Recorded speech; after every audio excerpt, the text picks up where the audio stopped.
it's 7:15, so I'll start the meeting because we don't have a chair. So I know we've got lots of new people here, so I'm sure once we've got a chair, we'll do introductions for everyone and take apologies. But before we start, I just wanted to explain a little bit about how this task group operates. It operates like any other task group, but it's the only one that has the agendas and minutes published on the website, and it's open to the public, so the public can come along and observe, which is why we've got some members of the public here this evening. It's not politically proportionate because it's a task group, so it's open to anyone who's not in cabinet to join, and membership is open to people who are interested in financial monitoring and associated matters.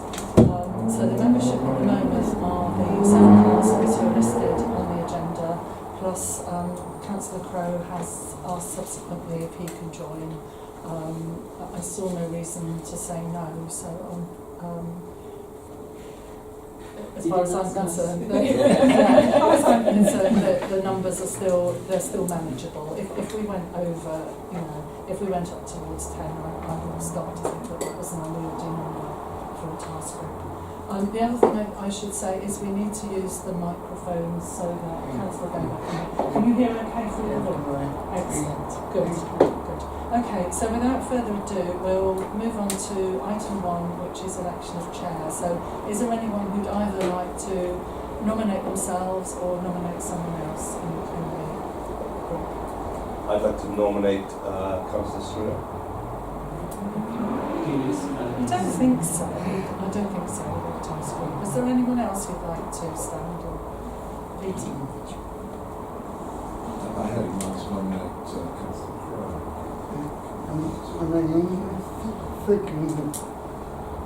Okay.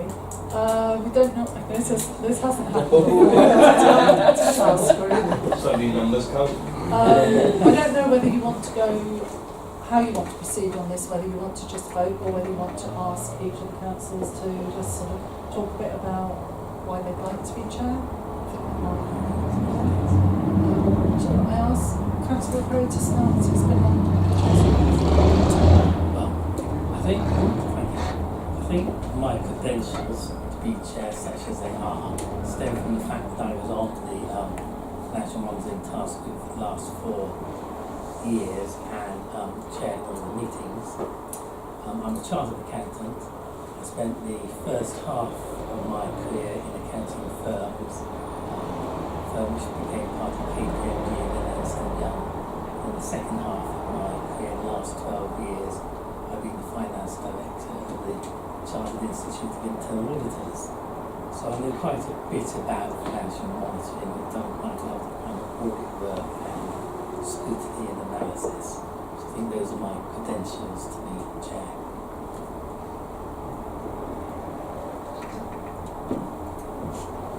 So I'm Mystery, I'm one of the new councillors, so I haven't sat in this group before, and I don't have that level of financial accounting expertise. It sounds like Stephen has it brilliant that he's on this group and can come up with that. What I do bring is a kind of fresh views and fresh face to this, and I am open and honest enough to kind of ask the stupid questions and encourage other people to make sure that we are getting that we're getting the most out of this group, so that we're all learning and able to send up the messages that we need. I'm a backbench councillor, and I'm happy to ask questions, and I would promise to be a fair chat. Okay, thank you. So I just thought while you were both speaking, I thought of a third way. Some task groups we've had in the past, we've had co-chairs, so you've had 2 chairs and an alternate between chairing. That might be a compromise, or you can vote. It's totally up to you as members as to how you wish to proceed. So if anyone has any views.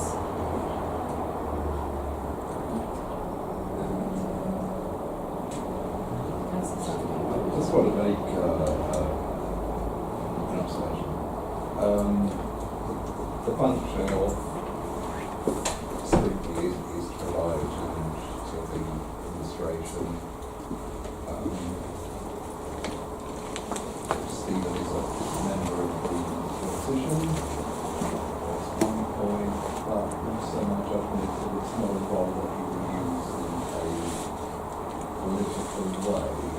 if that starts happening with that, it must work in a constructive and consensual way. As it's been said, my concern is I've noticed a degree of assumed knowledge that has actually made it quite difficult for a large number of new backbenchers, in which I include myself, to really understand and get to grips with some of the issues. I've seen it both in overview and scrutiny commission discussions and out of those discussions. And intended or otherwise, as far as I know, your expertise in this area, your experience in this area comes against you as a chair, but comes for you as a valued member. I need that expertise to be brought forward, but at the same time, I don't want the chair to be assuming the knowledge and taking things forward. I'm really not concerned about the political bias in any way, shape or form, because this is just reports to the commission. Actually, I just want someone who's going to steer it at a slow rate, ask the questions in a way that I'm sure that they could be understood, can be understood, and allow people with expertise such as yourself to focus on asking the difficult questions in a way that a sort of new chair could chair and steer.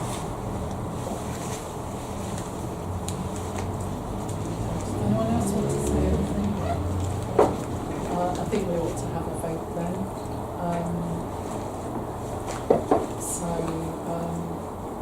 I'll do it alphabetically. So all those in favour of Councillor Crowe? Okay, that's 4. All those in favour of Councillor Stringer? That's 3. So it's Councillor Crowe. So hand over the meeting to you.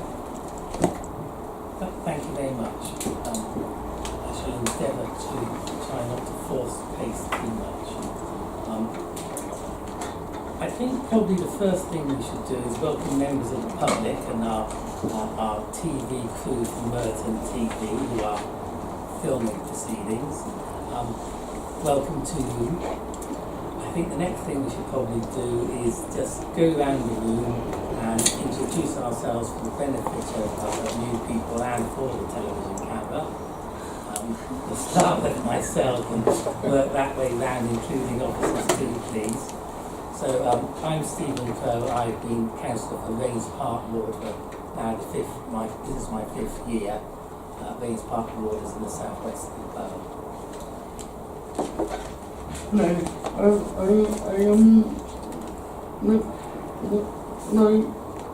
Nigel from Abbey Ward. I've been elected last May, and it's been a great challenge several. Thank you. Okay, I'm Lindsay Lacani, I'm head of Vacancy. I'm Zoe Church, I'm head of business planning. Peter Southgate, your councillor for Merton. I'm Aidan Mundy, I'm new councillor in Equality. Owen Pritchard, new councillor in Cricket. Eleanor Stringer, new councillor in Admin Ward. Paul Kohler, new councillor in Trinity Ward. Karen Holland, Director of Corporate Services. Roger Kershaw, Assistant Director of Resources. David Kepler, Head of Revenues and Benefits. Julia Regan, Head of Democracy Services, and I'm providing scrutiny officer support to the task group. I think we missed the officer in the corner there. I would like to provide assistance when she's sitting into it. Super, thank you. I think we should formally note that David Williams stands apologies, Councillor Williams. Are there any declarations of pecuniary interest? No. Moving on to item 4 then, please. Minutes of the last meeting of the 6th of March. Shall we deal with matters of factual accuracy first? I have spotted one error. We have a time shift on point 4, page 3. I think that's to say November 2017 rather than 2018. Are there any other matters of factual accuracy?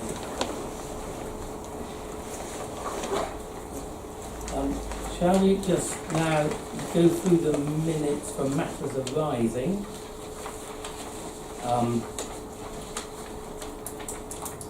I think the first point is on page 2. We agreed to have an update on phase C costs. That is in fact agenda item 8 on the work programme. Further down, it is said that under community and housing, our Director of Corporate Services will provide an update. Did that happen? No, but I can give you an update now. There is no risk share for 2018-19. Thank you. At the bottom of the page, the review of treasury management, that's also on the work programme at item 8, as is the top of page 3, the work programme item 8. Then there was a recommendation again to you, Caroline, about revenue and capital being part of the induction programme. Will that happen, please? Well, I would say yes, but I think it's up to the new members to say whether they Fair agree. point.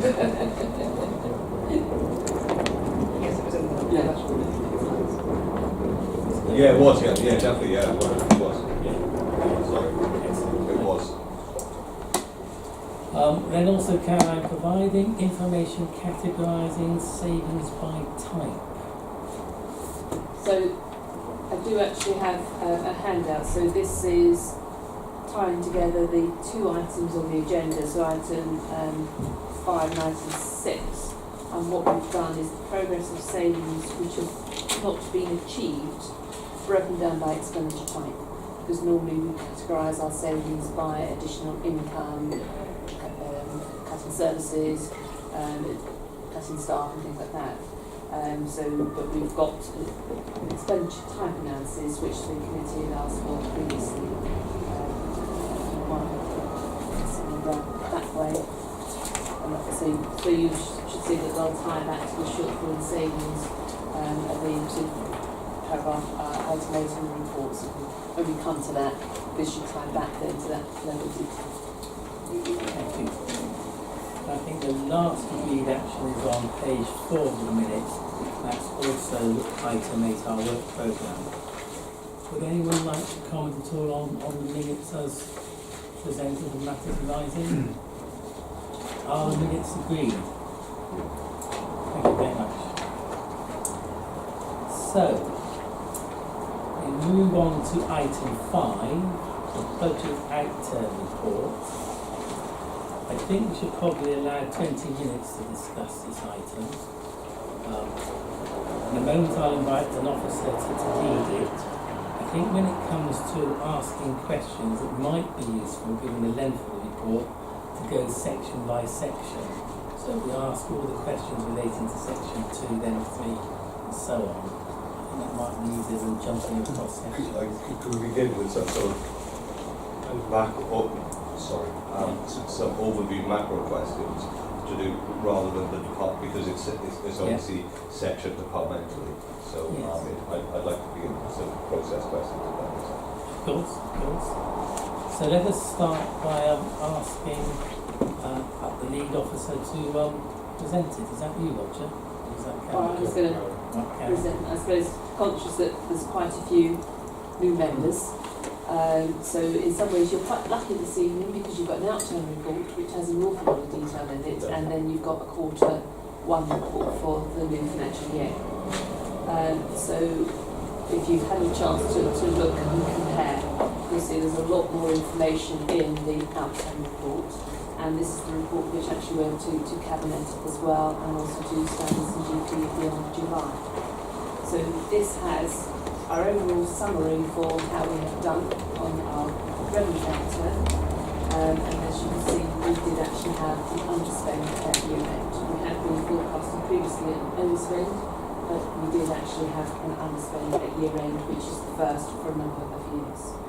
We've given some graphs and details of how that's played out during the course of the year, then going on to the departmental analysis of what has happened in each directorate with some explanations of major variances, both positive variances and negative variances.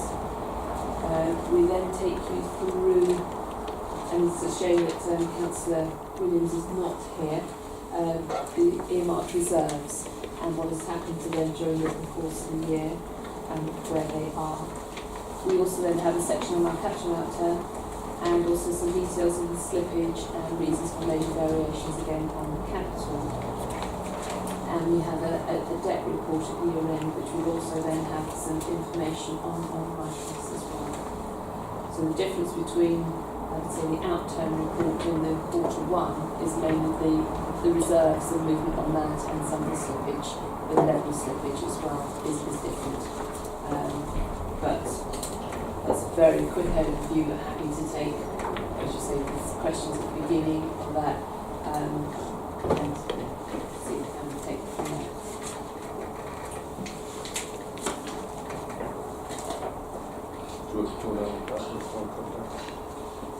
Thank you. Yeah, I suppose there's a few. Really, is there any trend analysis available of both outturn per department and the variance for each department over the sort of last 10 years or so, or 10 to 15 years? Because what I don't understand, what would be interesting is to understand this snapshot within context, if that makes sense. And the reason I bring up the variance is because I noticed that within CS&F, the outturn variance is actually increasing, and that kind of leads on to a second question, which is how do what's the process by which the 5 departments forecast their budgeting requirement? Because I mean, I'm just generally interested in that with the sort of cliff edge that we have coming up, because I noticed a number of that CS&F are having the hardest time being accurate. You know, it's increased from sort of 4.5% this year to currently 6.9%. I'm not getting ahead of myself, and I apologise. But within the sort of Q3, the Q2 report is forecast at 6.9% of their budget, is going to overspend on their budget. So I'm quite interested in the processes being used for forecasting these budgets. That's the second question.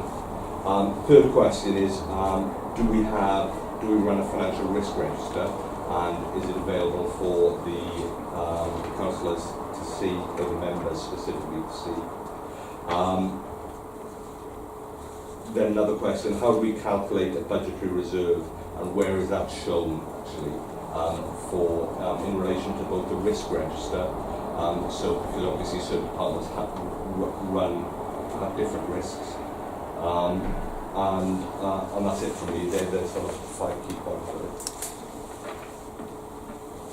We don't have analysis going back sort of 10-15 years over the departmental spends because the departments have changed, so it's very difficult to draw those comparisons. So certainly we've got the chart on page 7, which goes back sort of 14-15, but that's the 4 departments together. So we can see if we've got the information going back over those past 4 years. But I think prior to 15-16 we did underspend. So the overspend was new for us, and previously we had some significant underspends. So going into the overspend was sort of new territory for us. But we can see if we can get some analysis. As a point, it's as far back as possible, because I want to understand is the accuracy of the forecasting and the systems being used. Yeah, that's fine. We'll look to see about that. So we don't do zero-based budgeting, so we have a budget that rolls forward each year, increased by inflation, so increases for pay, prices, and some other adjustments if they're known. We have, over the past few years, limited growth, so certainly community housing got 9.3 million pounds worth of growth in 17-18. Children's schools and families got 500,000 pounds worth of growth, and EMR got some growth as well. So there had been no growth for a couple of years. And then there are the savings targets. So there is no rebasing of budgets year on year. So that's probably why if children's schools and families had an overspend, depending on if those pressures are continuing, then that is in the budget, and there has been some growth, but clearly insufficient growth, but some of the issues that they're looking at to mitigate some of the growth. And there's one item of expenditure is one placement, which is quite a significant cost that we're sort of looking to see if we can get a solution for. We don't have a financial risk register. We do have an overall risk register which is reported to standards, GP committee and to cabinet. And if you've Zoe's brought the business plan, so thank you for that. It's actually shown in our business plan, the risk register, and it is updated, but we don't specifically have a financial risk register. We do have some risks around the overall savings targets, deliverability of those, and our overall approach to delivering a balanced budget going forward. So those risks are in there, but as part of the overall council's risks rather than a specific risk register. So he's very kindly shown you the risk register there.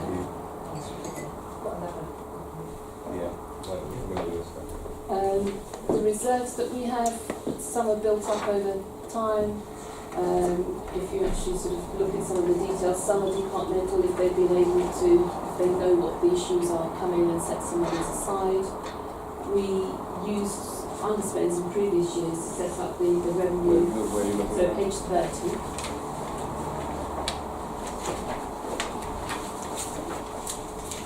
So we've got the second reserve there, the for use in future years' budgets. That was set up from underspends in previous years because we knew there were significant gaps coming. We need to plan for those savings rather than sort of get to February, March and say we've got to find £5 or £10 million worth of savings. So we're using that to smooth what needs to be done. The outstanding council programme board reserve is also set up to help our transformation. We do have, as you can see, the economic development strategy.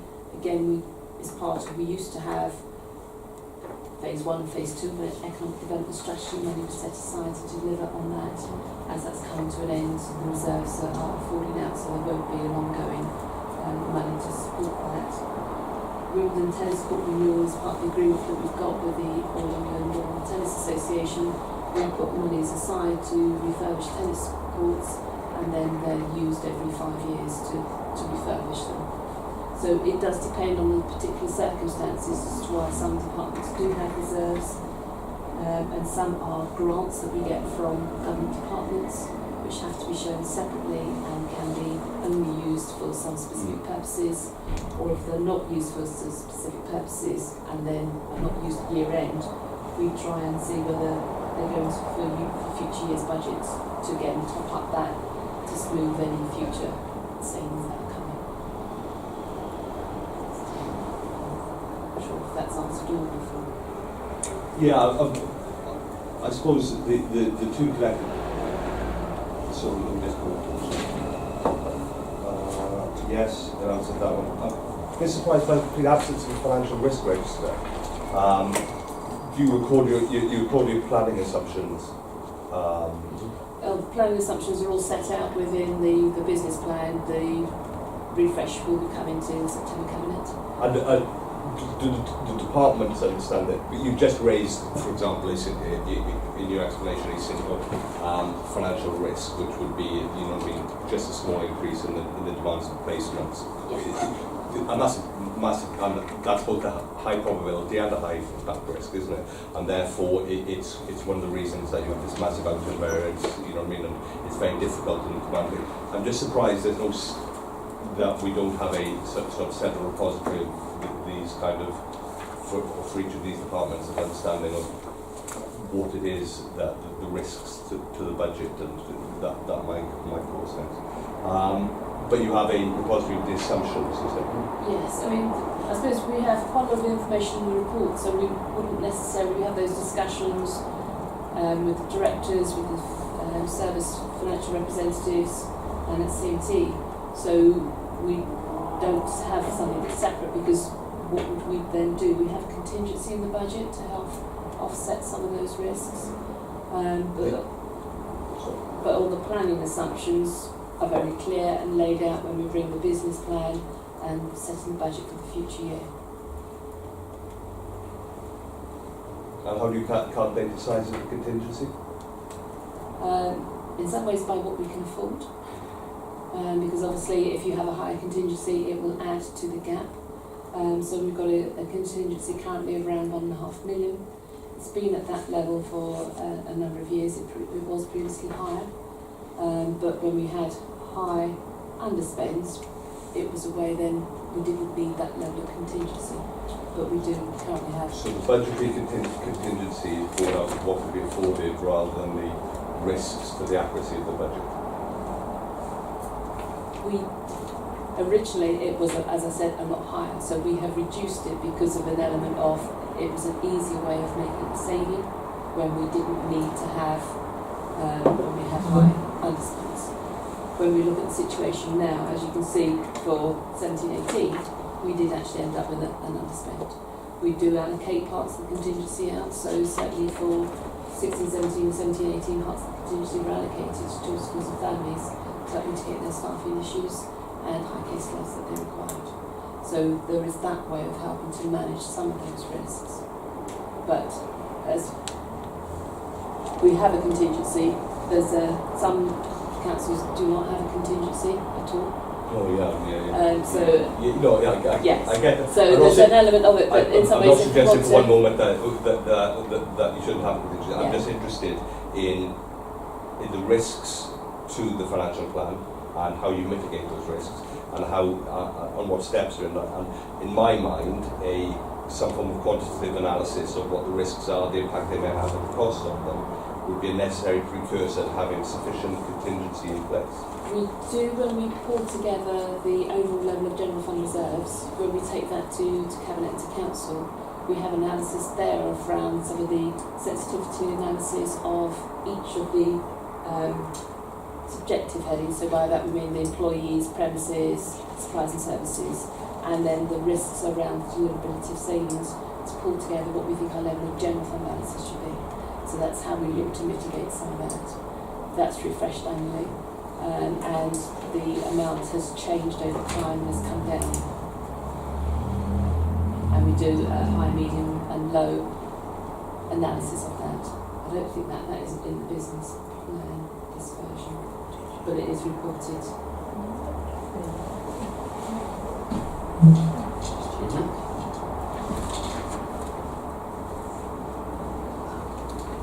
Sorry, that's only a copy. Okay, thank you. It just occurs to me that whilst we may not be able to go back many years in terms of the check, we may be able to go back many quarters. And it might be useful to see whether the department in one quarter is forecasting an overspend, and in the following quarter an underspend, and in the following quarter an overspend. Because I think there is some merit in seeing that there's a consistency within trends over quarters, and that may mitigate the fact that we're not going back for many years. Is that something that might be possible, Caroline? We can look at that, but I think normally tend to find that the first sort of quarter people are quite cautious. Then it goes second quarter, oh, then we think it's getting worse, and then we sort of bring it back in. So I think the 4 years might still be better, or if we can plot, as we've done service expenditure for you, we may have those by department. So I think the example on page 7, if we have that for each department, I think that may be useful for you. And that's certainly something we do challenge people as to how accurate they are.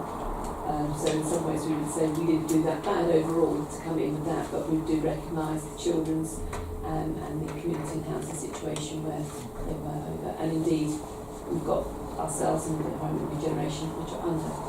So we're very clear that an underspend, a large underspend, is as bad as an overspend if you weren't forecasting that. So we need to look at the accuracy if you weren't necessarily forecasting that. I think we might have an But what I could do then is circulate the calculation that we do for that to members of this committee, so we can have a look at that as well. Other questions of a general nature? Actually, yeah, they are in terms of the, again, moving on from own rates. In terms of, you mentioned some interest about transformation. And that's something I sort of took from this, the need to sort of transform and do things differently. And I noticed there's a few cost-cutting functions there, that recovery being one of them. And I was wondering, do we have those type of programs in place to, for example, look at cross-departmental functions, where is similarities, how we work into share learning, again, talking about variance, if one department is continuing the variances out, how is that learning being shared so that others can not make the same mistake and vice versa. So how, for lack of a better description, what type of learning programs or what type of transformation programs there to share knowledge and sort of break down some of the barriers between the departments. Admittedly, they do different things, but they're all part of the same family. So that's what's going on. So we have a Merton Improvement Board, which is chaired by Chris Lee, Environmental Generation. Other three directors are members of that board, plus we have a continuous improvement team, and we do have some people that actually go around and do lean reviews. So we have a program of lean reviews which have been identified by directors, either areas which need a refresh, there's areas which need savings to be delivered, and we work through them. So certainly linked with David's area, we have started a review around sort of client financial affairs, when people go into hospital, how we're making sure that people are aware if they're coming out, they may be having to pay for some elements of the service, and how do we make sure that that it's done in the best, most appropriate way, that they're assessed, they know what they're going to be paying for their services, rather than sort of a few weeks, months in, and suddenly get a large bill. So certainly looking at those processes.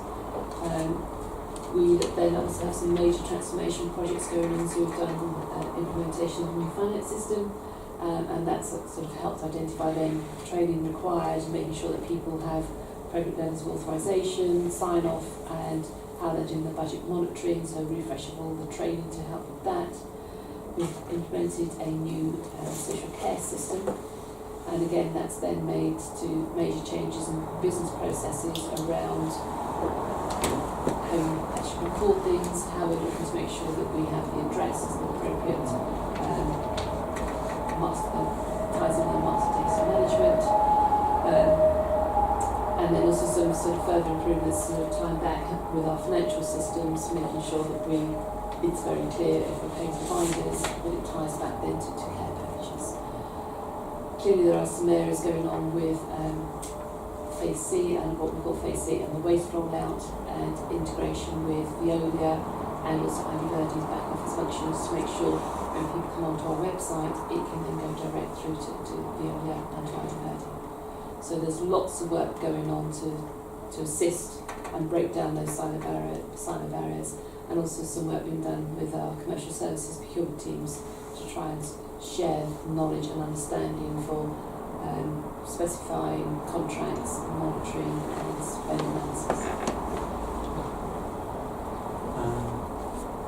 Thank you very much. I mean, it would be helpful, I don't know if other colleagues feel the same, if we can get a paper or just an update maybe for next time, just so that we're keen to understand what has been sort of learnt, and also if the chair agrees, and just again delving into sort of the risk management side of things as well, to understand maybe pull those items out of the main risk register and just go through them and never understand where they are, what are high risks and low risks, and just try and understand The only reason I said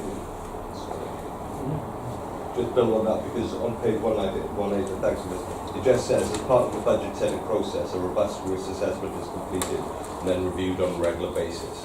So it'd be access to that risk assessment, I suppose, that risk register, risk assessment, whatever you call it. It's just that because it's coming to terms with the risks that you do face. Is that something you can do for the next meeting, please, Cameron? Certainly we can see if that's available.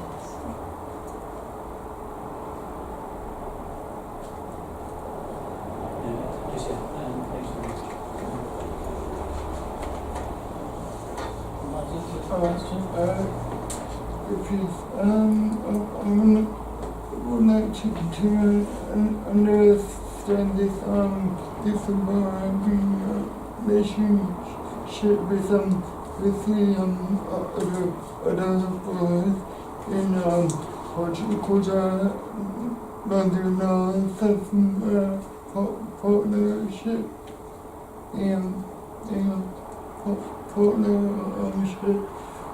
which he wrote to for the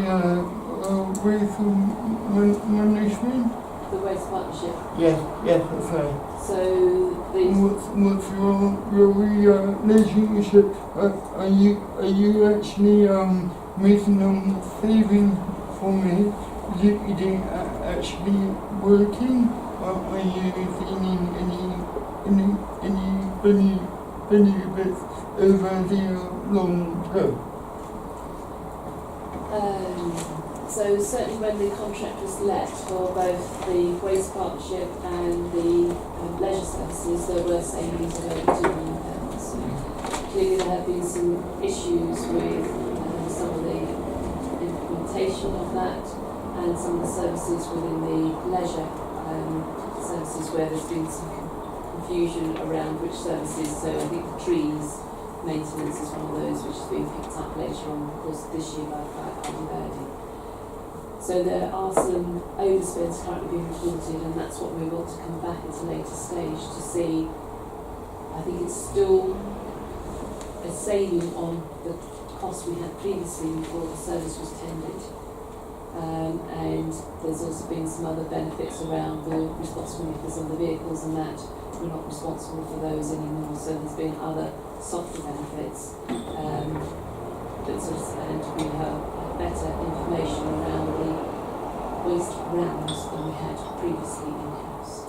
So some of the marketing, some of the work that we need to do with regards to communications and changes, we have more information to be able to help plan it better. But certainly I'm keeping a very close eye on the things that are meant to be delivered and the progress against those. Is it possible to hold their figures and share it? We haven't got the look for this meeting, but we look to see if we can get an update, and then I think, as previously we'd asked for the other boroughs as well to see if they achieve savings, but some of the services that they were, I think ourselves and Sutton we were outsourced. We had both in-house services and outsourced, whereas I think Crowley and Keatston, there was a cheaper transfer from another contractor to Yo-Yo and Anti-Verdi. So there were differences in levels of savings and responsibility. Thank you. Do other councillors, Gina, Cola and Southgate have questions of a general nature before we get into the detail of the report? It's the detail also. We have had 20 minutes I was allocated for this, so I'm not proposing Next to cut it short. So let us move on to questions in relation to section 2, which starts on page 6.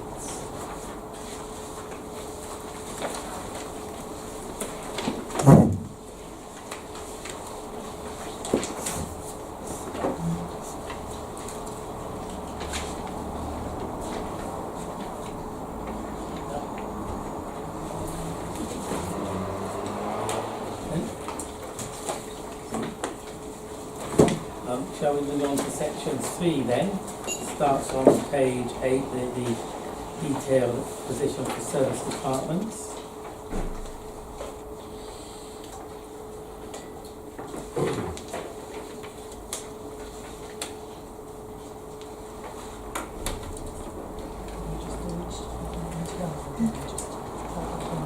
Okay, yes. So I can't hear you, sorry. Sorry, it would just help if you have got any questions, if we can just do it department by department. It just helps me do the minutes. If anyone's got any.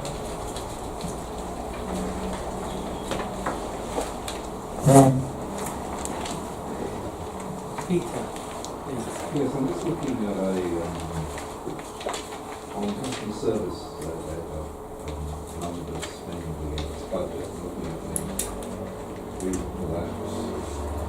it doesn't really answer it. It talks about the service and the bailiff service, but can we be told more about why that was uncovered? What page are you on, please? I'm looking at pages 8 and 9.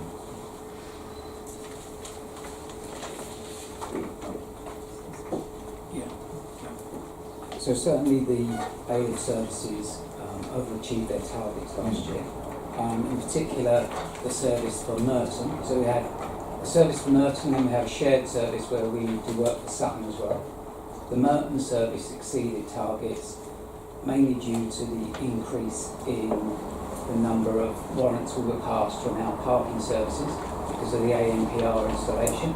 We saw a large increase in the number of unpaid warrants being passed through to us. We had to employ some additional bailiffs at cost, but obviously the money that they get in for both the parking debt and the fees, the statutory fees that we can charge, outweigh the cost of employing additional bailiffs. But it's mainly due to the increase or the large increase in the parking warrants. Thank you. Just a point about the human resources being under, so again, page 19. There's a link to what Aidan was saying about the joining up of different departments. So we seem to have vacancies in the human resources and underspend there, and then particularly later on we talk a lot about the vacancies in the temp staff and the agency staff, particularly in some of the departments. And is there something missing there where if we invested more in human resources we could reduce some of those agency staff and fill some of those vacancies, or is it not that simple? Some of these, so each department, and it leads back to sort of the item 7 where we've got this sort of the STAG control later on. So these are staffs with particular skills around advising staff generally in departments around their HR functions, helping on the recruitment side, and helping with job evaluations and things like that. So if we had more HR staff, it doesn't necessarily mean there would be a reduction in vacancies elsewhere. That some of these posts being kept vacant because we've got a savings coming up in 1819, so it's an early achievement in some ways of being able to deliver those. We are looking to recruit to some of these posts as well, but it's sometimes a timing issue of what happens, and then also we know that there's going to be more savings to come. So seeing how we can manage with the resources that we've got, perhaps redoing some of the work, and to see if that can help us going forward.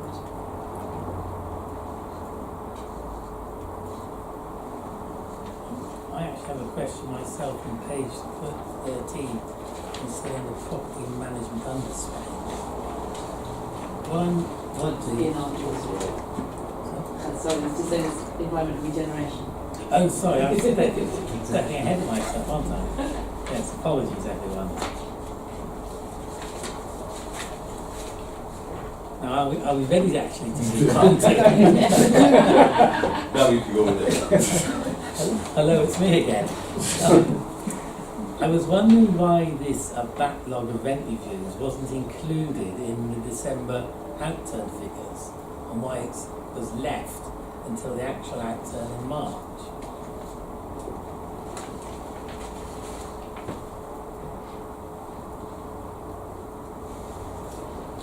There was an element of it included within the December monitoring, but I think sometimes it's the amount, particularly to do with the backlog, as opposed to the ongoing rent reviews, that can be quite difficult to work out. So I think they were forecasting in December 272, so don't forget there will have been further reports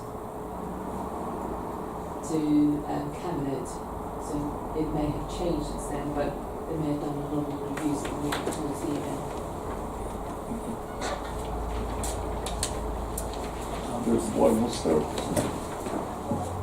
Why was there a backlog? It's been reported here previously that there has been, I think, just the number of reviews to be done. They weren't getting around to them all, but there was a previous task group meeting where that section came along and explained what they were doing, so they are catching up. I think the maybe some further backlogs came this year, but they've made significant progress. sorry, just again, more of a general nature, do we have an understanding across the council backlogs and in terms of reviews and things like that? Because, I mean, it's just a fantastic achievement, of course, but is there any other, I would say, maybe to review things that you could gain a saving? I don't know.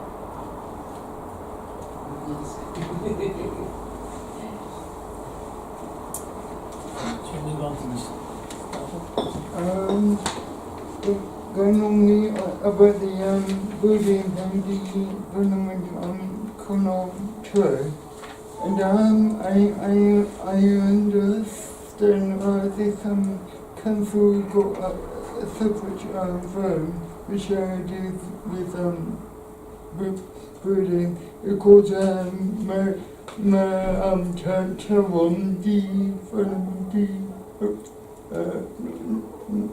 limited firm. What is the relationship with this firm, with the council? So is that external building control? And this called Merton.TV Development firm, what's the relationship between the two with regards to the financial relationship, I believe? About Morden? Yeah. Right, okay. So Morantum is still in its early stages, so it's putting together a procurement plan to go out to build properties. So it's set up as a subsidiary local authority wholly owned company. So we're given money from the council to set it up. When they look to do the works, it will borrow money from the council and then will repay over time.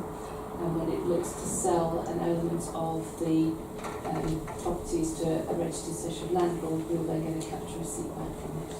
But it's currently 4 sites that have been set up for the council, the company to build on, and we'll look to see how that plays through. But it's still, I think they're looking at a 2020 timetable for the build of those properties. And if it's not mentioning in the, is it separate or not?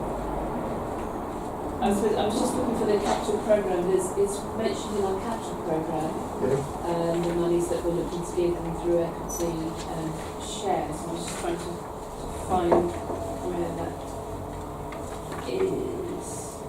So if you look on page 38,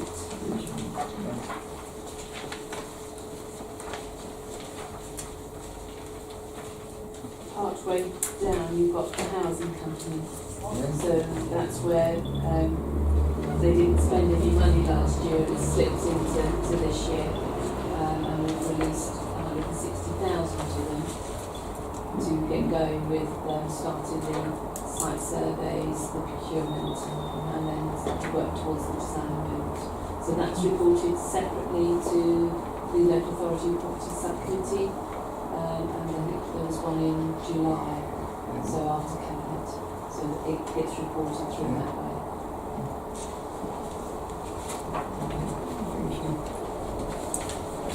Questions in relation to children, schools and families?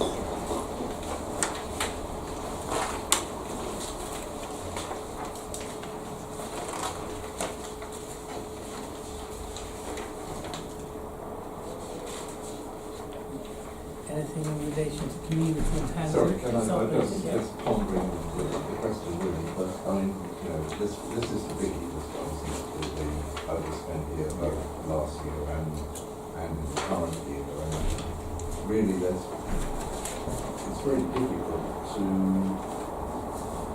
see how it might be addressed because many of these are uncontrollable elements. We know about for example, we have no budget at all for community placement. We have fully notional budgets for reasonable funds. I know we've discussed this before about whether we are reluctant to set budgets because we don't fully recognise that it should be our responsibility. But nonetheless, we we shoulder the cost, don't We recognise it's our responsibility. What we don't recognise is that we have to be fully funded we? for them. So I think so the additional burdens funding is not sufficient to cover the responsibilities that have been transferred to us. So I think that's the point that we're trying to make to assist with our lobbying back with the Department of Education. Does this come back then to the point to making up how accurate these are? Because our forecast, we know we will incur these costs. Are we, in fact, realistically recognising that there will be an impact on the department's budget? I think there are still some areas we can look at with across all departments for efficiencies, different ways of doing things, making sure that the CCG are contributing and then NHS England are also contributing their share of the appropriate costs. So I think there is some work to be done in these areas.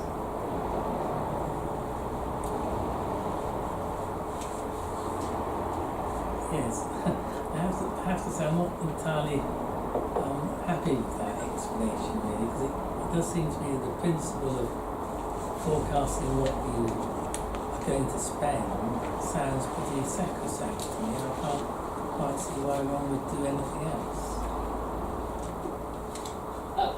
No, people are forecasting what they're going to spend, but I'm saying that there are things that can be done to bring this forecast down. So clearly not for the outturn, but I think certainly as we go through 18-19, there is work to be done there to bring it down.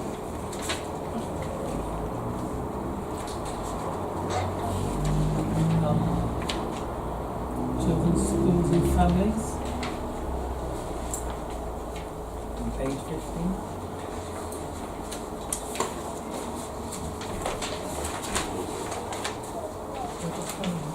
We just don't know. Community housing is 28. So, yes, we move on to community and housing on page 21.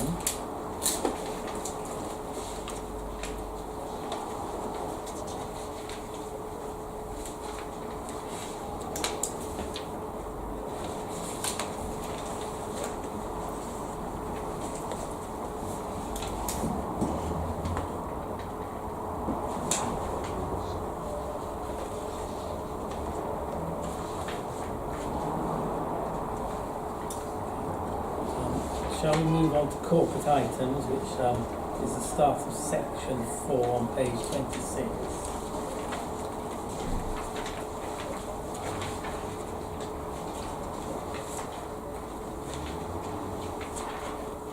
I have a question in relation to page, oh no, sorry, that's section 5.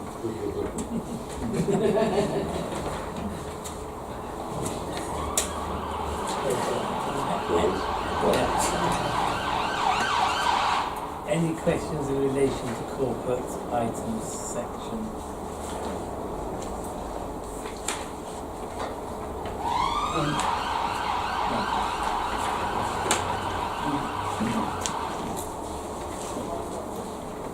Shall we move on to section 5, other items? This business about the credits being written back on page 28, 617,000.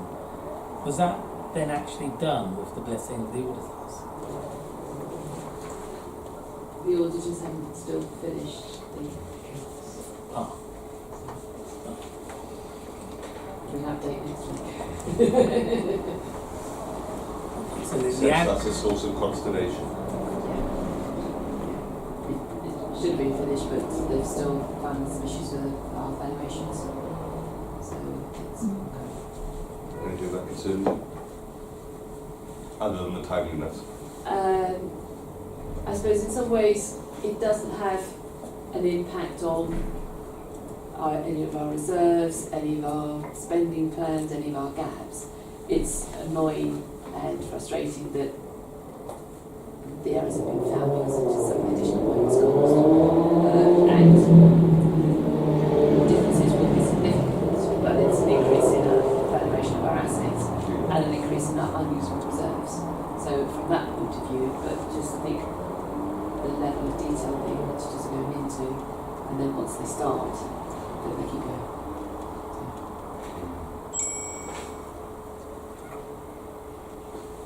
Can I Go on. I missed an opportunity of that. And I'm sorry, I knew there was something. It was page 21, community and housing, right? And it's the first paragraph. Community and housing is consistently forecast an overspend of between 1 million and 1.2 million throughout the financial year, right? So from the moment the financial year began, it was already forecasting an overspend, right? Which to me instantly raises the question as to why wasn't that included in the budget forecast at the beginning. So that's the first question, if that makes sense. If you're forecasting an overspend from day one, why is that not part of the budget? Secondly, is financial outturn as of March 2018 is 920, of which 425k is related to one-off costs. The second question is, what were those one-off costs, and are we really saying they're one-off, or are they repeatable, right? And did we see them coming? And if we didn't see them coming, why not? So really, a bundle of questions on those one-off costs. Thank you. So certainly, a lot of work was done during 16-17 to determine a level of growth in community housing. That determined that £9.3 million worth was needed, and that was given. So when they then forecast £1 million over and above that, that was a surprise to us. So literally, the budget was set. The next day, they said we want $1 million more. Or we need £1 million more. So want and need is different, but yes, that's what they were then saying. So I think there were some things which came through, but I think when you look at the breakdown, certainly it was adult social care reduced and housing increased. So we're seeing a switch between the pressures in adults which are being managed, I would say, more effectively through the outcomes forum that they've set up and some other measures that the new directors put in place. But some of the issues behind housing with the changes that were coming with the new housing, it's the HRA. Thank you, yeah. So that was beginning to come through, and then some of the subsidy issues around the cost of the accommodation. So we're beginning to see, I think, a rise in the housing costs and the adult social care being more sustained.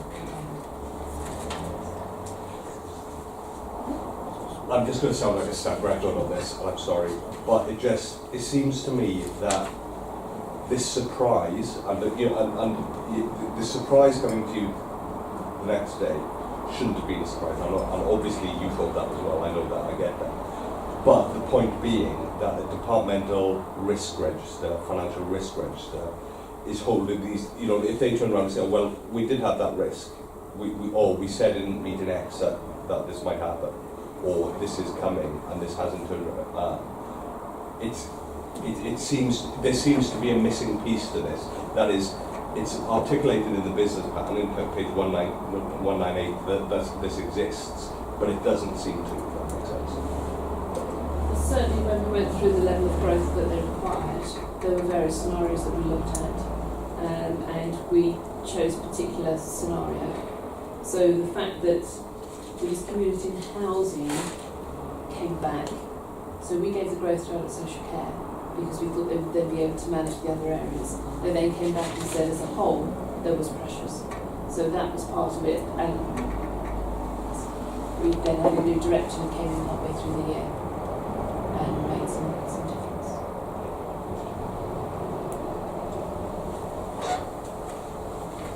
Sorry for going backwards. No, that's fine. I think we're on to section 6, reserves. Does anyone have any issues they would like to raise in relation to the reserves report section?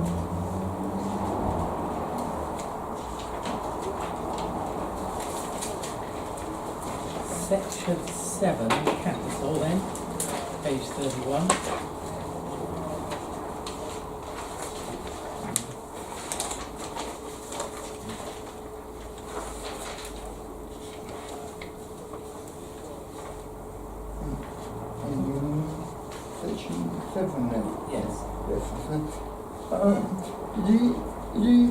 possible?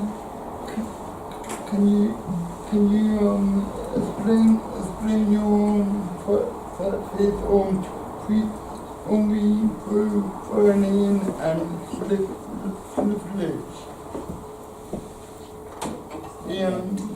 Practice of it. Slippage. Yes. So when people have an item in the capital programme, if they can have the scheme is finished, they can have an underspend and the money comes back into the capital programme. Or if the scheme's continuing, for example, the new leisure centre, it will continue into the following year. So if they haven't spent the money they thought they were going to spend in that year, the money will then slip into the future years to pay for the costs associated with the overall project. We go through a process of the capital programme board looking at each of the schemes to see where there is slippage, whether they're making sure that the money is still needed, and then bring it to cabinet to approve. It also then feeds into the funding that needs to be done to make sure that the resources then move accordingly, to make sure that we don't take benefit of what lower spend, therefore we don't need to fund as much. We need to make sure that we account for the slippage of the schemes going forward as well. Clearly there's an element of how much we can manage in a year. So we slipped a lot of money from 17-18 to 18-19, and then it's how much of the programme then can be delivered, and that's why you see there's a lot of slippage from 18-19 into 19-20. And we still think there's more to have. Okay. Do you touch any of the first figures? That's one. Do you read first figures? So if you look at the monitoring report, we get over the years, the sales has gone up, so much. Do you ever touch it, or do you just simply use the unused money and just put it in the bank? so if you look on page 29, we actually used a net 4.5 million of our capital receipts reserves to fund the capital programme. And how is this? Do you use this with the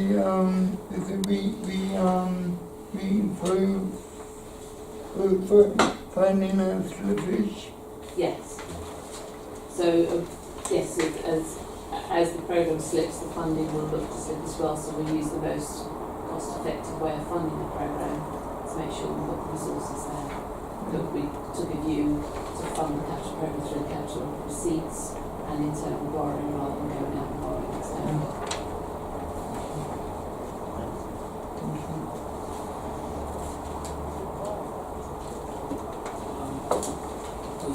We are at 8:20 and we're still on kind of item 5, the outturn for the year just ended.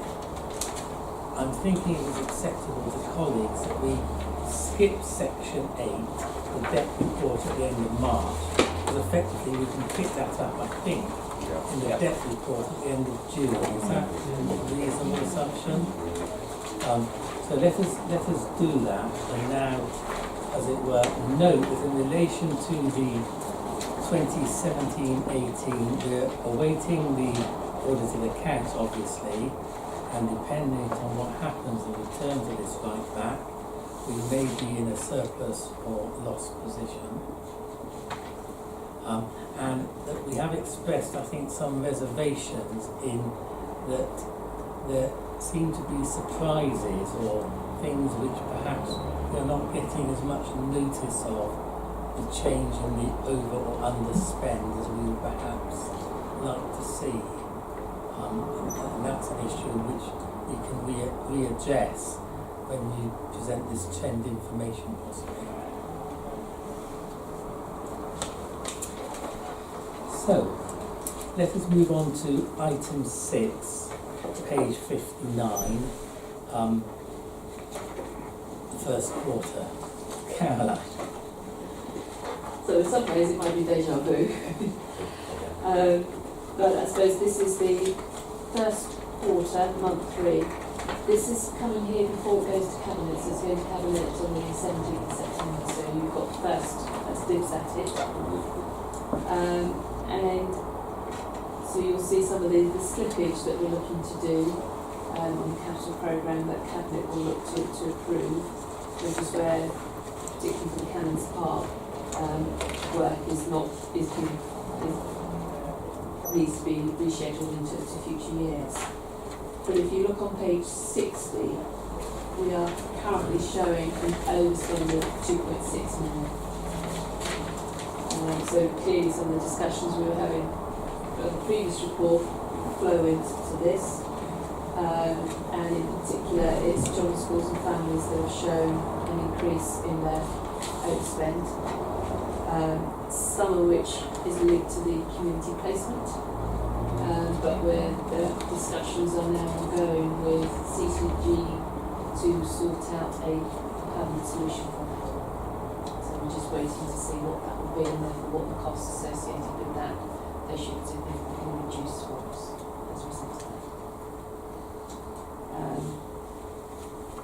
We've got then the progress on our savings, which we didn't necessarily have a touch base on it in the last report. So on page 81, you make sure that we keep an eye on progress and savings both for the 17-18 and the current year. And the external auditor also looks at our ability to deliver on these as part of giving us a value for money opinion. So we're hoping to be able to say that we've got the value for money opinion is that they don't appear to have anything to report on with regards to concerns and risks around the value for money.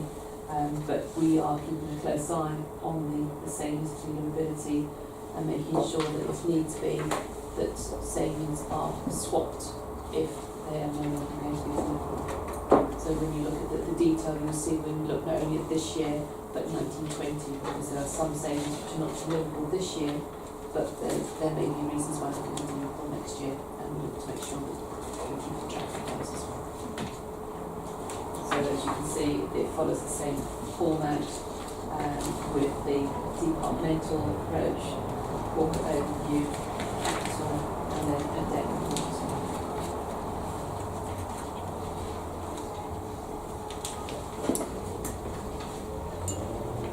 Shall we start by looking at corporate services and take questions in relation to corporate services? Page 61.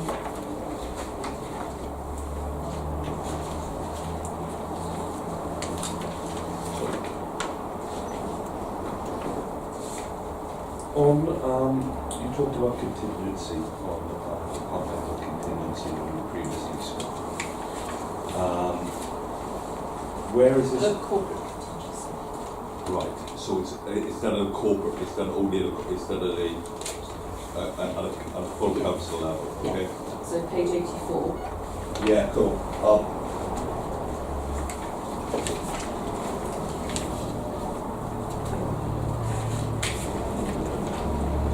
Partway down, just under price inflation, you've got the level of contingency. So at this moment in time, we are assuming that we will be into this.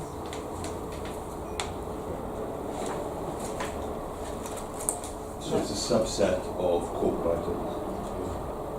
It's a subset of other central. Other central, which in turn is a subset of corporate items. Yeah. Okay. Thank you.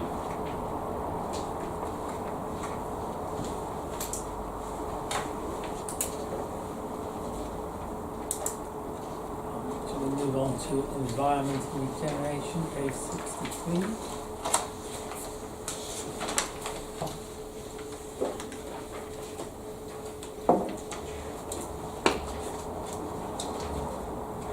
Just on top of page 63, what's I mean, public protection.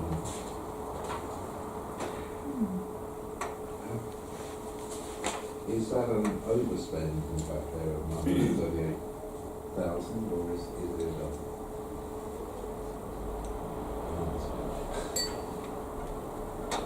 it is an increase in the unspent.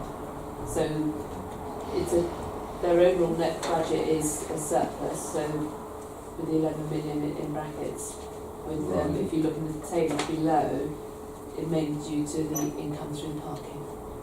Okay. So they've overachieved on that, so therefore it's a bigger unspent. That's a good. Yes. Do we like that? So that's For the purposes of the numbers. So that's the 970 at the top of page 64.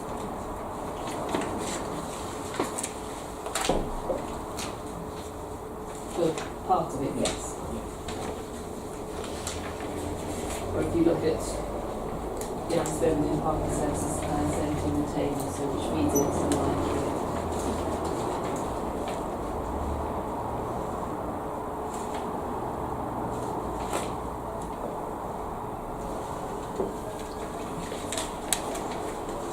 We move on to children, schools and families, which starts on page 66.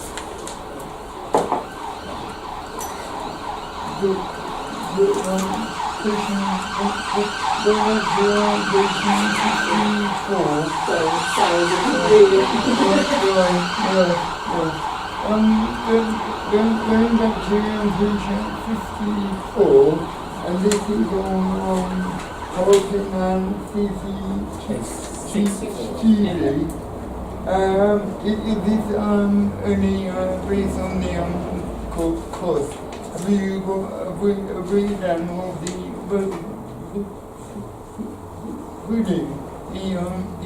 fines you collect from people?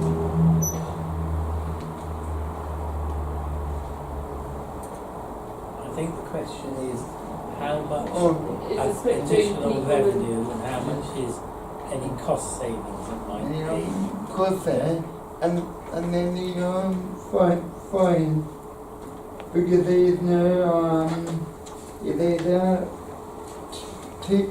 table in there which shows how much the council is getting on the fine.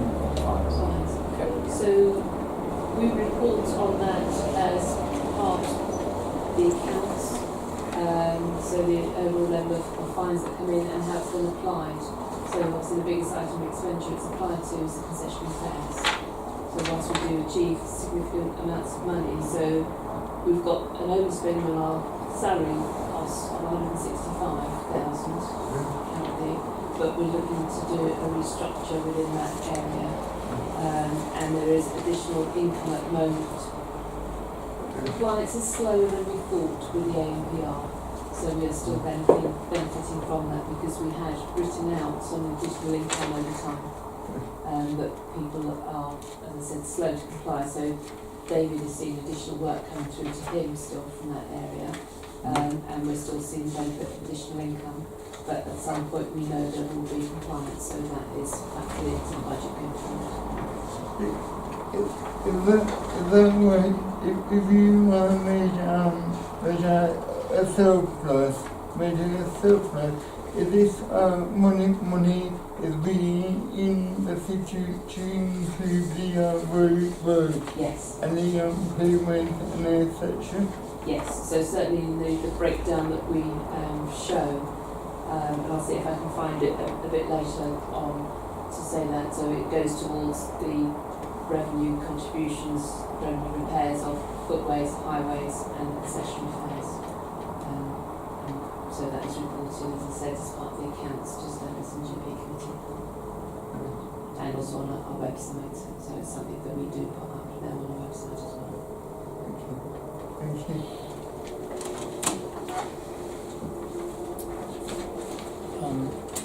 Yes, children, schools and families, starting on page 66.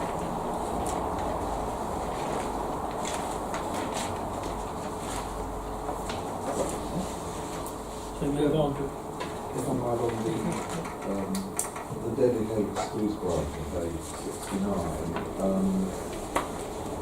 we overspent on that last year, reducing the level of reserve, and it looks like in the current year the reserve will be extinguished, the deficit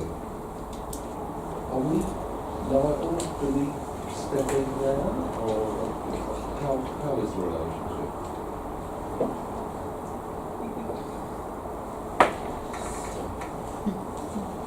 Yes, obviously that's a separate part of our account, and we're working with schools to meet that particular deficit. Some schools obviously deficit are okay from that point of view. So it's something that we are continually looking at with regards to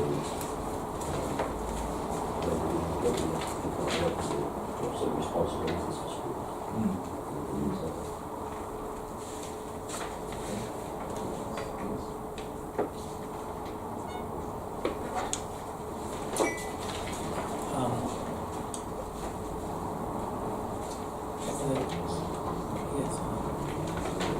Okay, on UASC placements, expected to overspend by 1.89 million this year.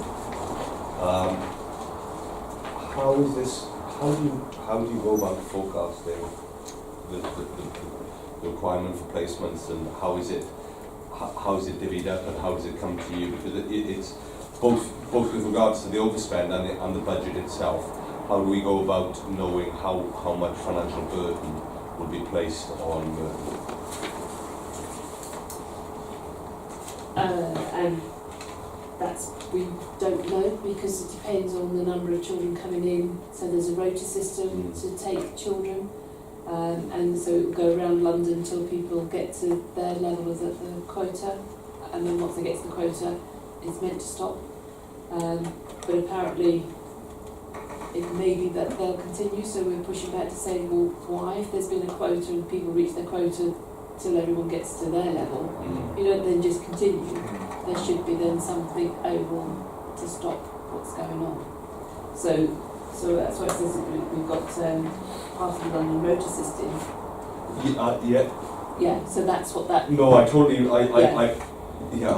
read it, and my question is, my question isn't why aren't you? The question is, how are you meant to? You know what I mean? How on earth can you forecast accurately? Given there is, given you're in this position. I'm obviously it segues to an earlier point about unknown risks and it's a known risk, and therefore it's a reasonably high. If they're doing this on a regular basis, one could argue it's a high impact. It's a high chance it's going to happen, and you can also calculate to a certain degree the financial cost of that risk. But nonetheless, I was just quite genuinely interested in this, in how you go about it. With difficulty. Okay. And I suppose it's just then making sure that if we do have the children, that we then look to get the most appropriate and cost-effective support for them.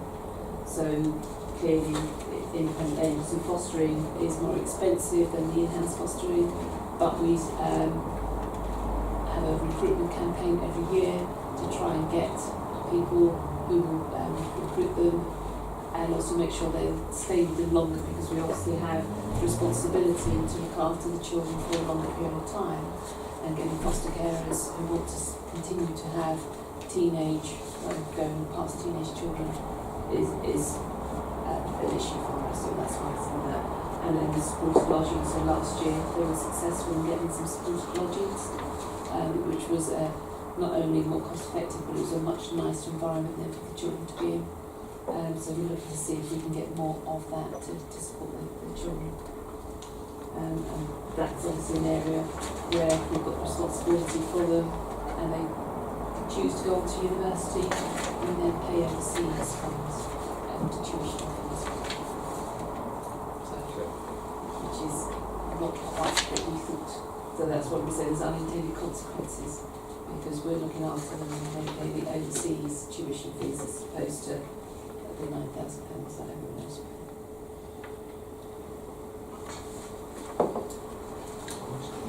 Yeah. So it can be £27,000.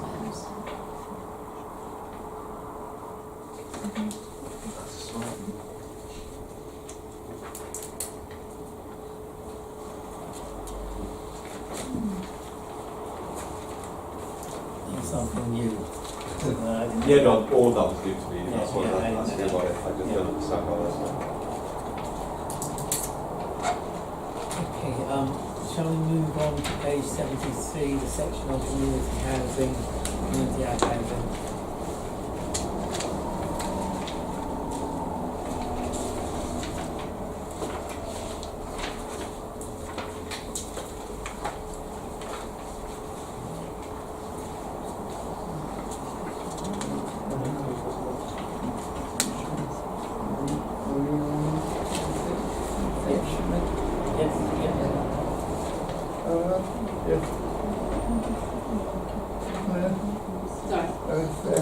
I would like to ask about the adult social care.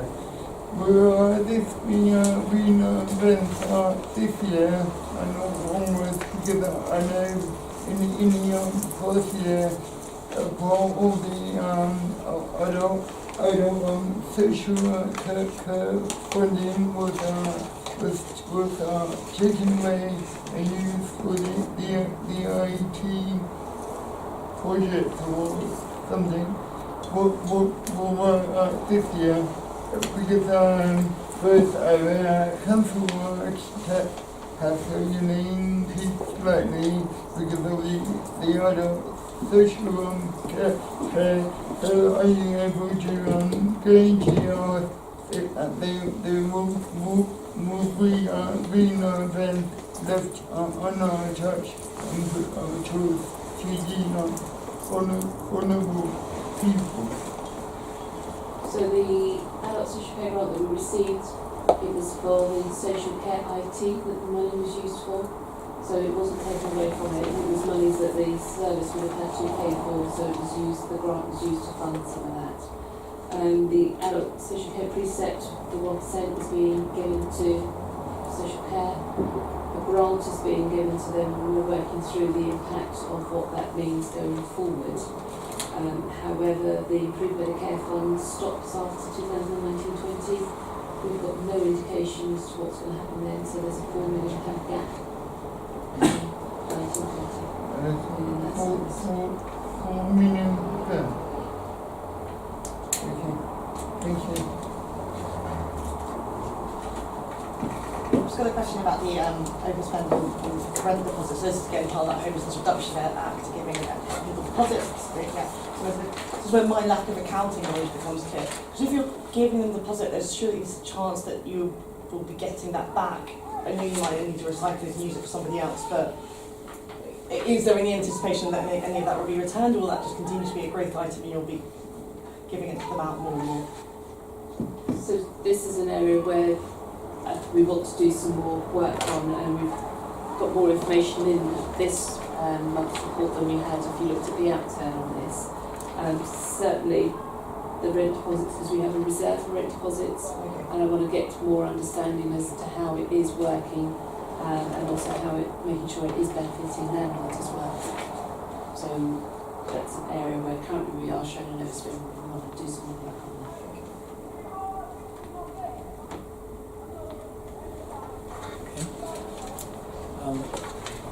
Perhaps we can move on then to consideration of the capital programme starting on page 79.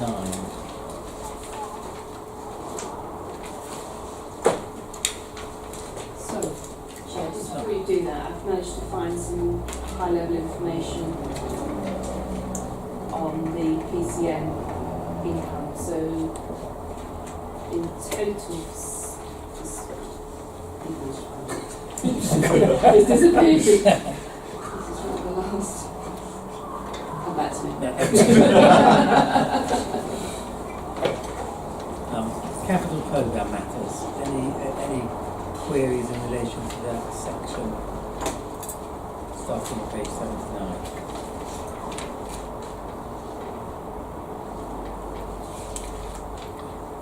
Shall we move on to the appendices then?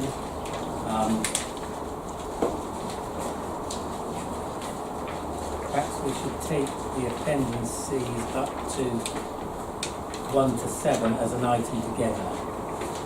Are there questions on appendices 1 to 7?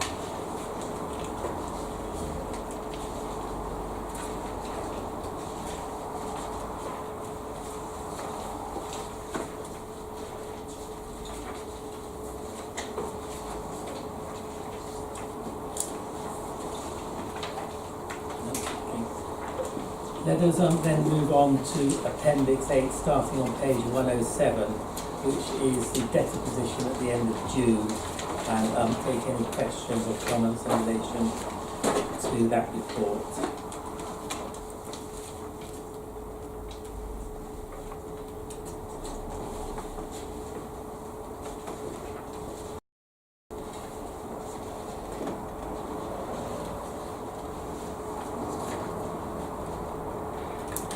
Perhaps while people are looking, I've got some high-level information Oh, for you, which very I've good. written down now.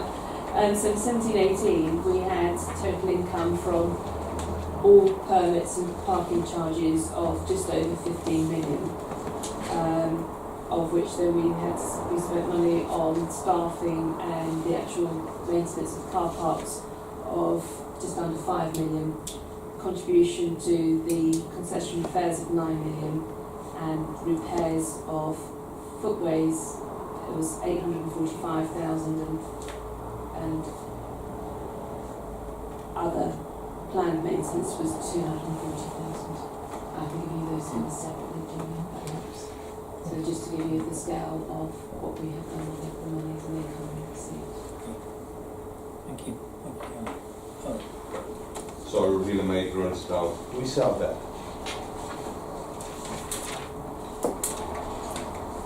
Is that against the law, or is that not?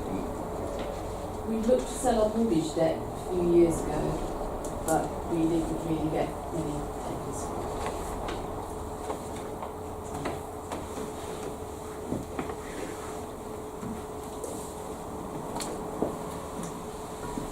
I have a question in relation to my favourite subject, car parking age debtors. The June figure is 4.4 million and the March figure was 4.8 million. That reduction of 400,000 is really in the category of older than 15 months. I'm just wondering if you can explain what's actually happened there, please. I'll save it.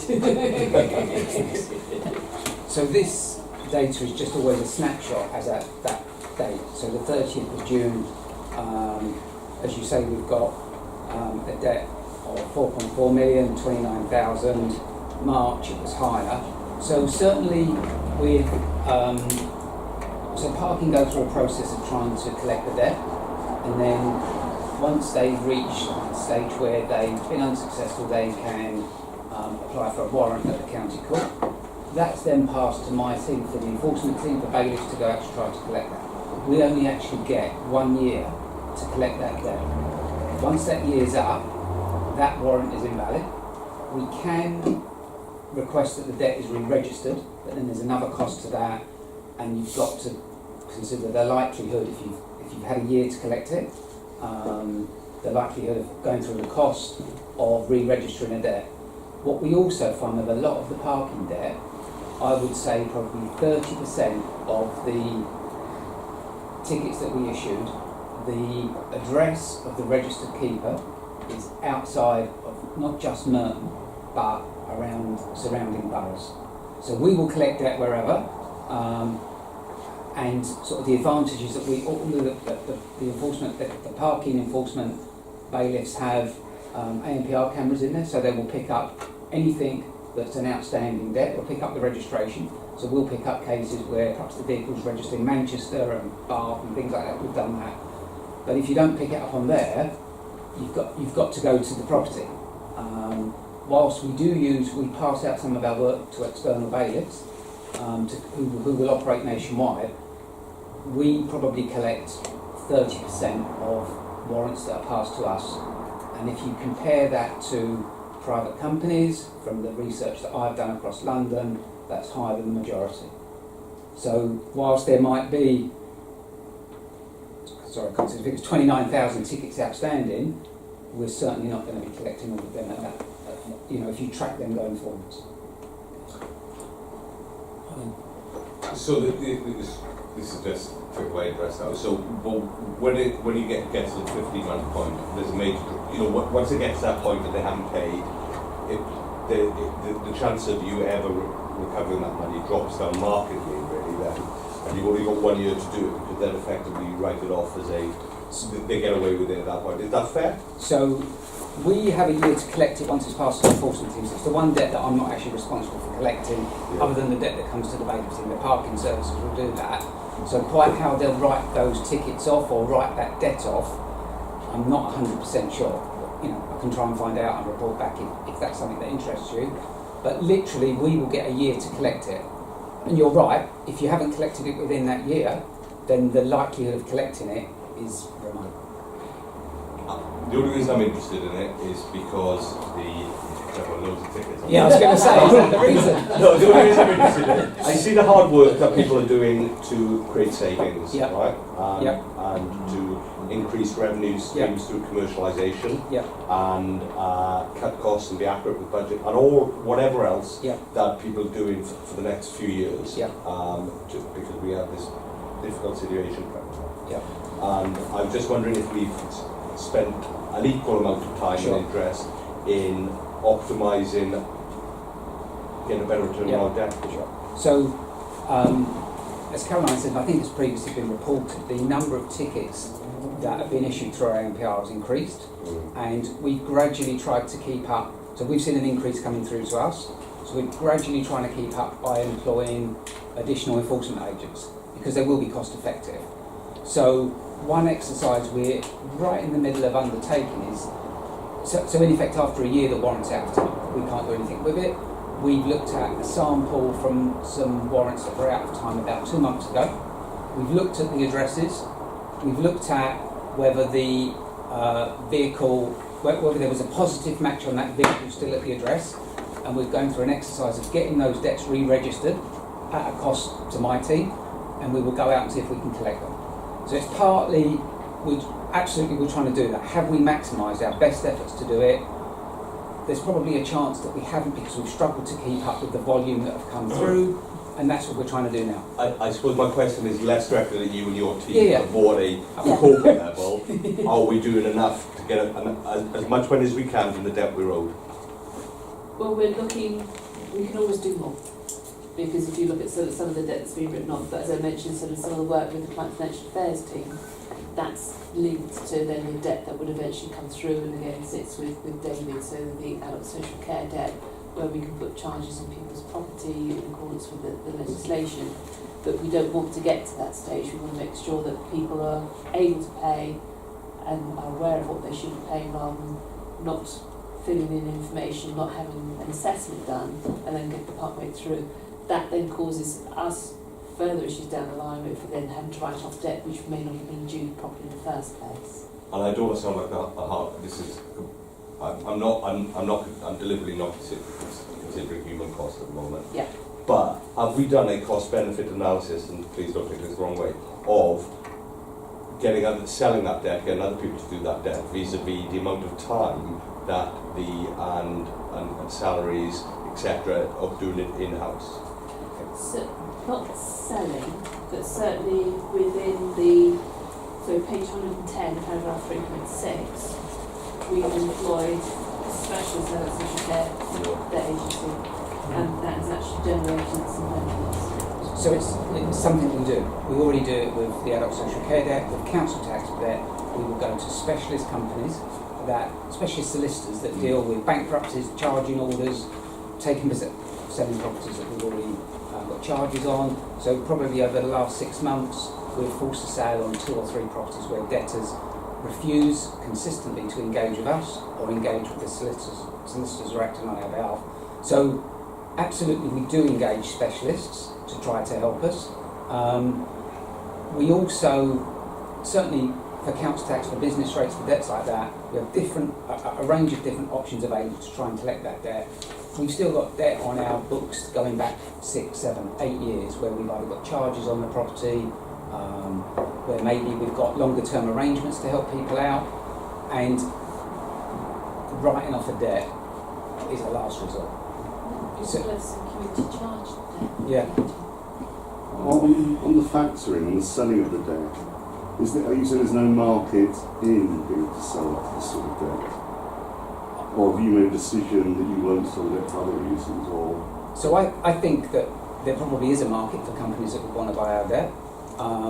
Obviously, they will make their percentage out of it, of course. I guess what I'm saying is we do all we can, and the actual level, I believe the level of debt that we write off across the board, whether it be council tax, business rates, sundry debt, I can't speak for parking because I'm not responsible for that, is relatively low. Now, as Caroline says, I'm not saying that we couldn't do more, but we haven't got millions of pounds worth of debt that we're not pursuing, we're not active on or anything like that, that we could just say, well, let's just give that to them, to another company to collect for us.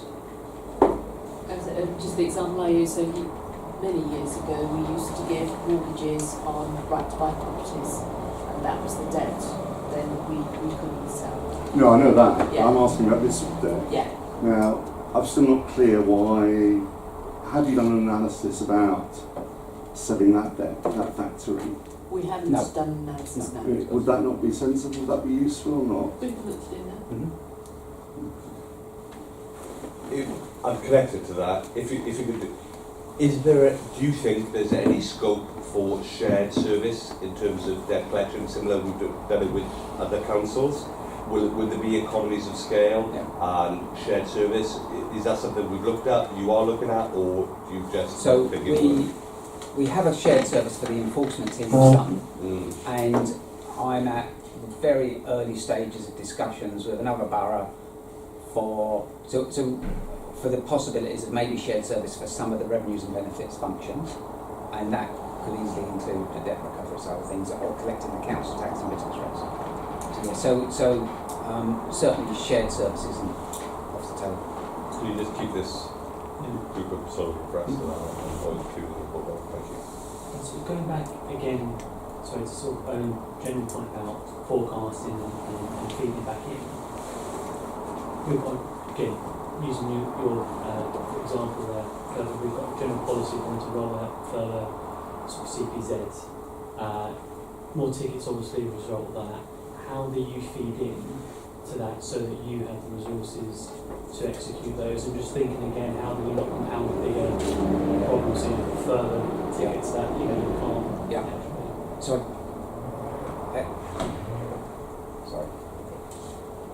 So I guess when ANPR started, there was a slight delay to it, and then the tickets started to come through. But from issuing a ticket through an ANPR for it to come to us, probably 4 months at least, maybe closer to 6. So there was like that delay from going live with ANPR, and it was a gradual process. I think, looking back in hindsight, we probably could have recruited 1, maybe 2 staff quicker. So we've now done that. We've increased our parking bailiffs from 3 to 6. We're currently running with 6. It seems, so we're keeping an eye on it. It seems to be about right. We're undertaking this exercise on re-registering debts and see if there's any benefit, see how collectible that is and see how successful we are. If that's successful, then we will look to get parking to re-register more, and that may mean taking on further enforcement agents or bailiffs. But sort of left is talking to right in the sense of Yeah. the unintended, Yeah, absolutely. And additional vehicles. Yeah, there's quite a cost to taking on an enforcement agent that deals with parking, the van and everything. It's not that expensive, but if we want to get them ANPR cameras, which helps them to collect and helps the council to collect money, they're about £11,000-12,000 investment. Now, of course, you get that back relatively quickly, but there's still, a delay in the time and everything for getting that sorted out and an initial investment. But yeah, absolutely. It occurs to me when we move on to item 8, our work programme, we might want to think about coming back to debt management. Let's do that when we get to that item. Can I ask just one question? That was not here. I understand we're enforcing penalty clause on the Veolia contract. When will we start seeing those coming into these figures? Or are they hidden here somewhere already? That would be within the monitoring of the environment and regeneration, because that's not debt, so it it won't, won't be it that. won't. No. So I don't mean on this, I mean on anywhere then. I mean It in would this be- whole, It would be are they within lurking in these figures already? I know we had a question about previously. the costs of the contract are reflected within the waste management lines set out on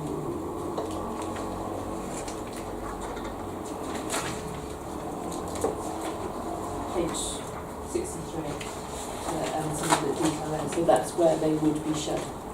And they're not coming in yet, is that right? Or they are coming in, these amounts? I'm just surprised there's no mention of that, because that must be a quite sizable underspending effect.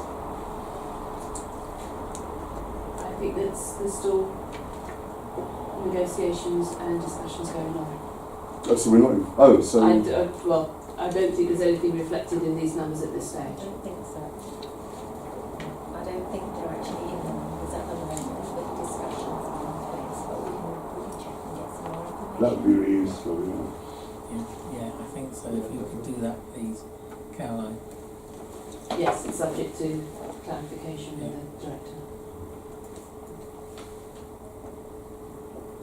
Are there any other questions or comments in relation to the Q1 report?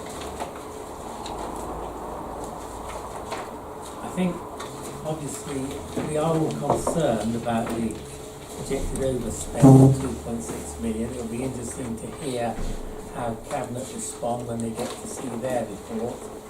And I think the issue about the Veolia fines and whether that in some way reduces the overspend is obviously critical. So I look forward to an update on those points in due course. Shall we move on to agenda item 7, the headcount vacancy report on page 117. Zoe, is that your lead or?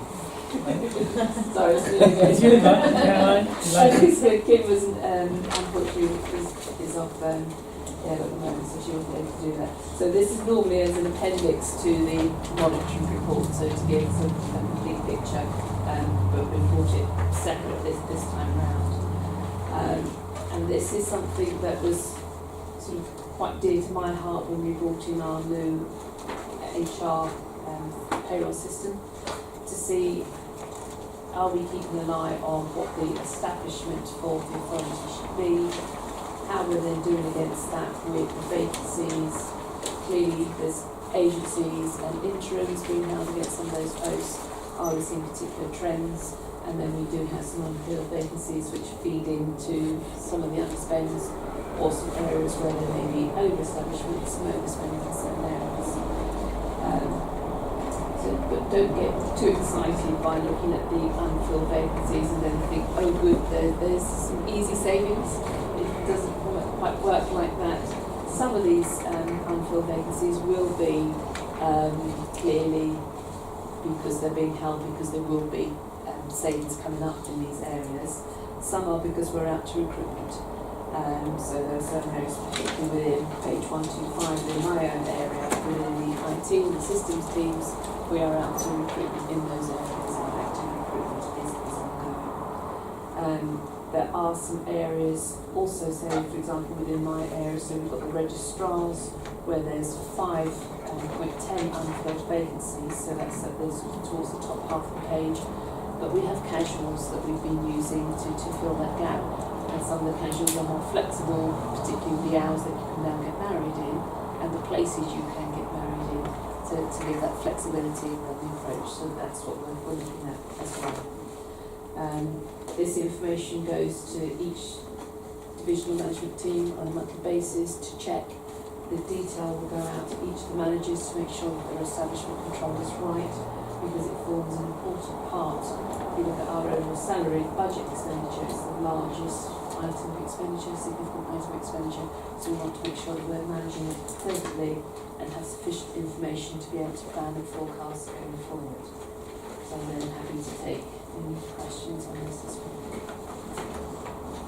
See what it is you're not, it's really useful to have it on, it's useful to get an understanding of where we are also.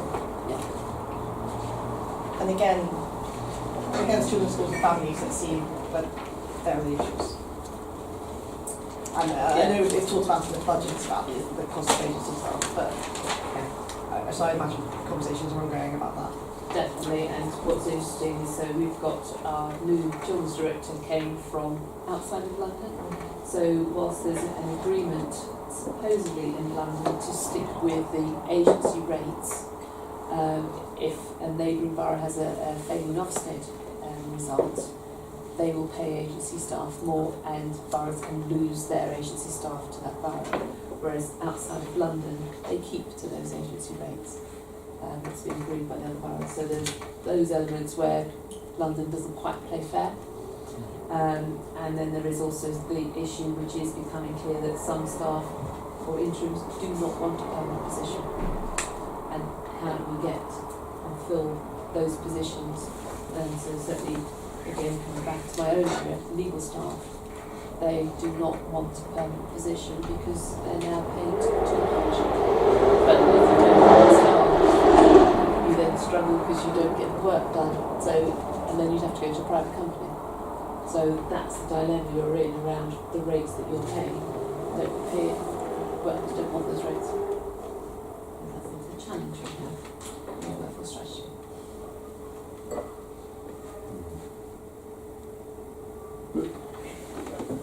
Would a rate for the job still be not cheap for agency staff? It does depend, because some of our, particularly for some of our lawyers where they can get work in the private sector, they will switch between. So there is that mix, and we have lost some of our permanent staff to the companies we have engaged to work with us. Surely we can work in good contract, but they can't do that. No, it's very difficult to do that. Well, I'd just be... yeah, I mean, my firm's just been bitten by that by another firm, so... yeah. We have said that they should charge us back at the rate that she was paid for by us. So, yeah. Working on staff turnover. And turnover is actually quite low, so at under 12%. But we sort of keep an eye on that to see if there are pockets, and that will include where there are tutor transfers and retirements as well, as people leaving or redundancies. May I just do a quick fact check? On page 119, 6.1, it says employees are 15%. Is that right?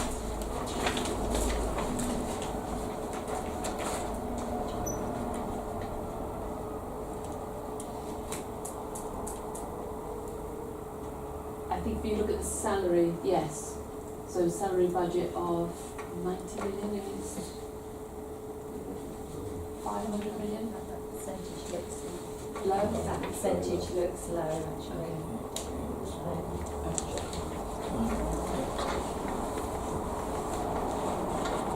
So can I just suggest that I think we're more often looking at the net revenue budget around 150, whereas the gross budget is a whole quantum. Yes. Yeah, maybe, yeah.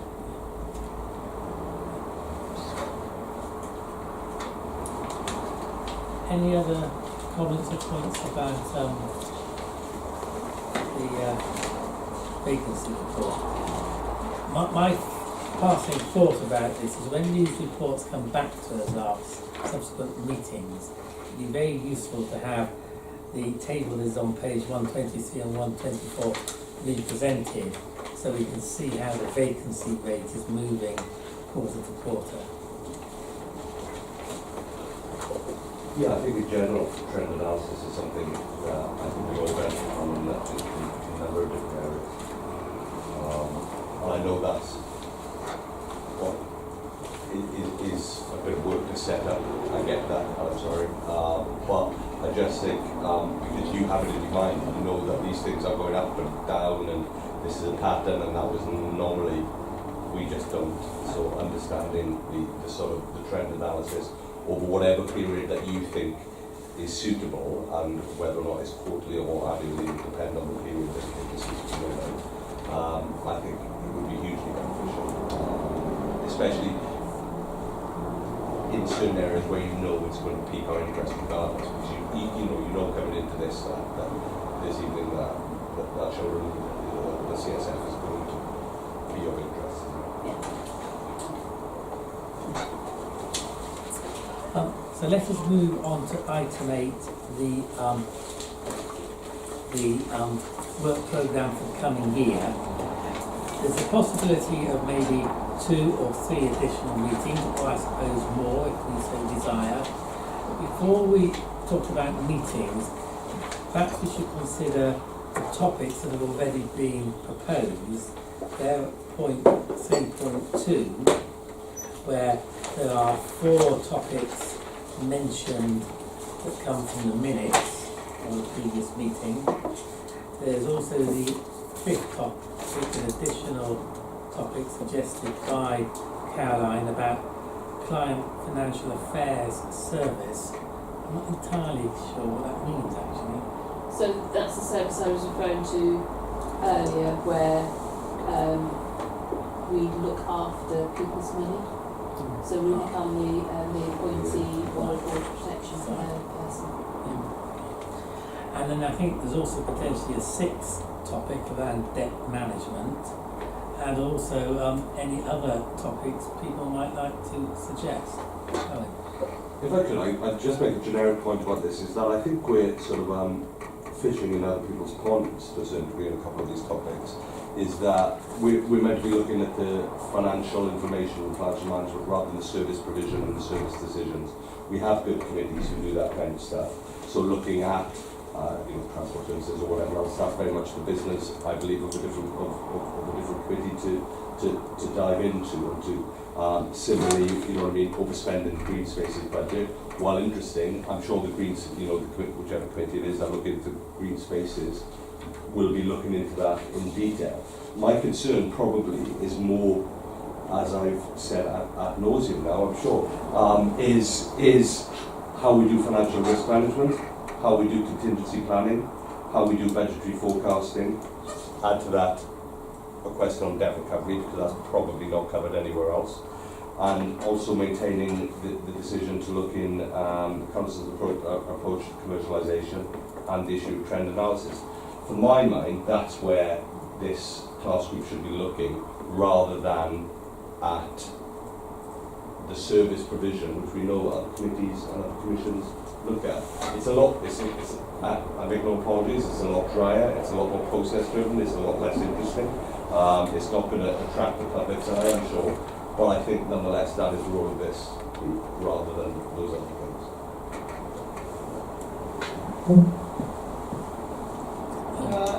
I agree, that's my concern, is I think we'd like to talk about the interesting things that come up on children's schools and families, but there is the children's scrutiny panel when we have the budget regularly there. So it is, and also I think all the items that Owen's been talking about, getting that better overarching view of the trends and how budgeting is done, will then raise other issues that we may want to go into in more detail, but maybe more interesting and less dry. But we need to get that framework first. I think you've got the advantage of having been on this panel for a while and knowing lots of this task group for a while, knowing lots of this, but we don't. I'd quite like to hear the views of those who've been on them for a while, how you went about the more substantive things. Peter. A couple of points, really.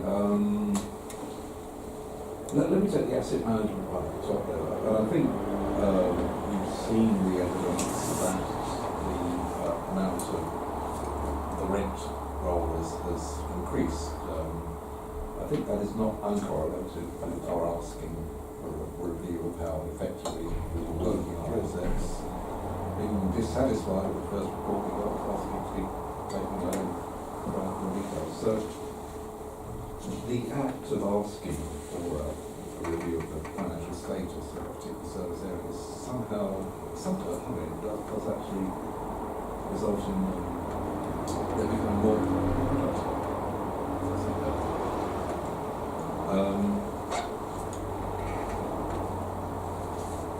I think that's the other point I would make actually is don't necessarily assume that the other group of members are going to want to look in depth at the financial aspect of the services for which they are responsible. Clearly they should at budget time, but it doesn't always happen.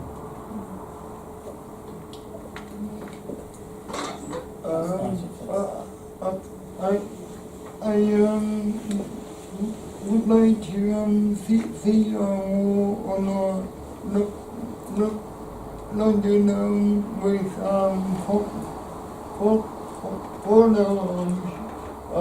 ship and how this boy is spending all the saving,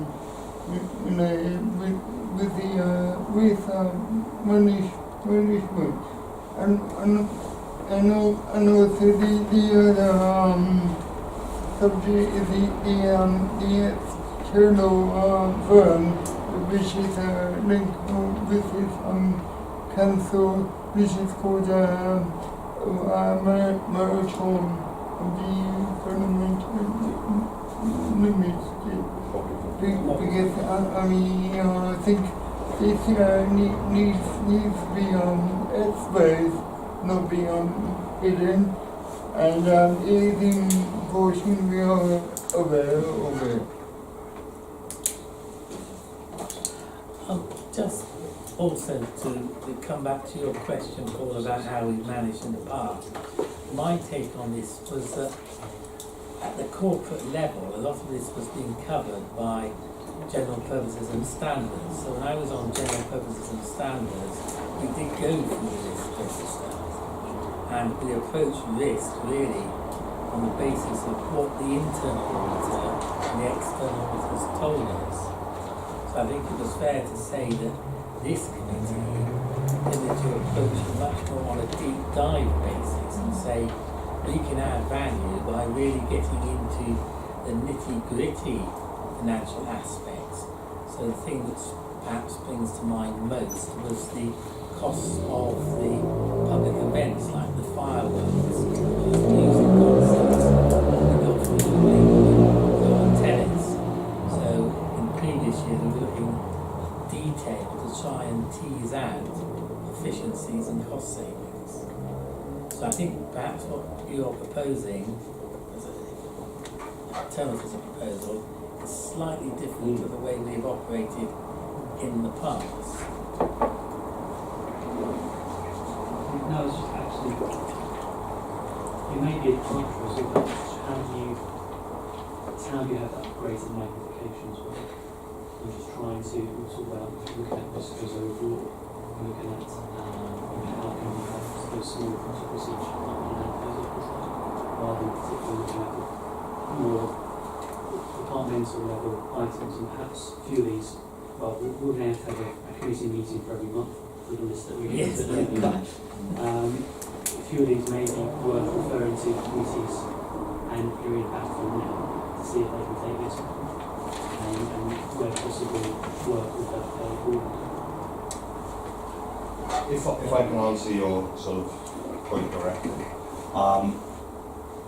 I obviously a deep dive into Wimbledon Tennis Championship or whatever, or fireworks display would be interested in efficiencies, maybe wrong, but it may be found. But in terms of cost effectiveness and value added of this committee, looking into what is fundamentally quite, I would argue, in terms of fireworks display, whatever, a small thing.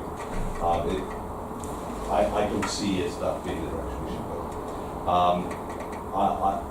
The broader point where you're saying is, I think as you all said that very often, saying that people don't actually often look at their finances themselves.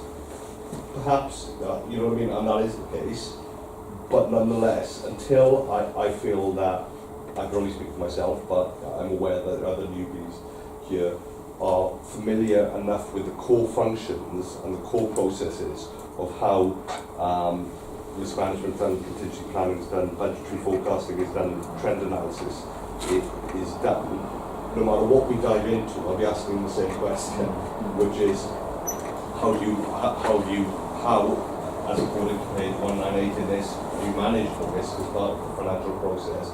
Where is that risk recorded? I'll be asking that for, you know what I mean, so we might as well, until we come to terms with those core processes, and bearing in mind we've been elected for 4 years, we might as well get out of the way, and then maybe we can go into adding value in specific areas in each of the departments thereafter.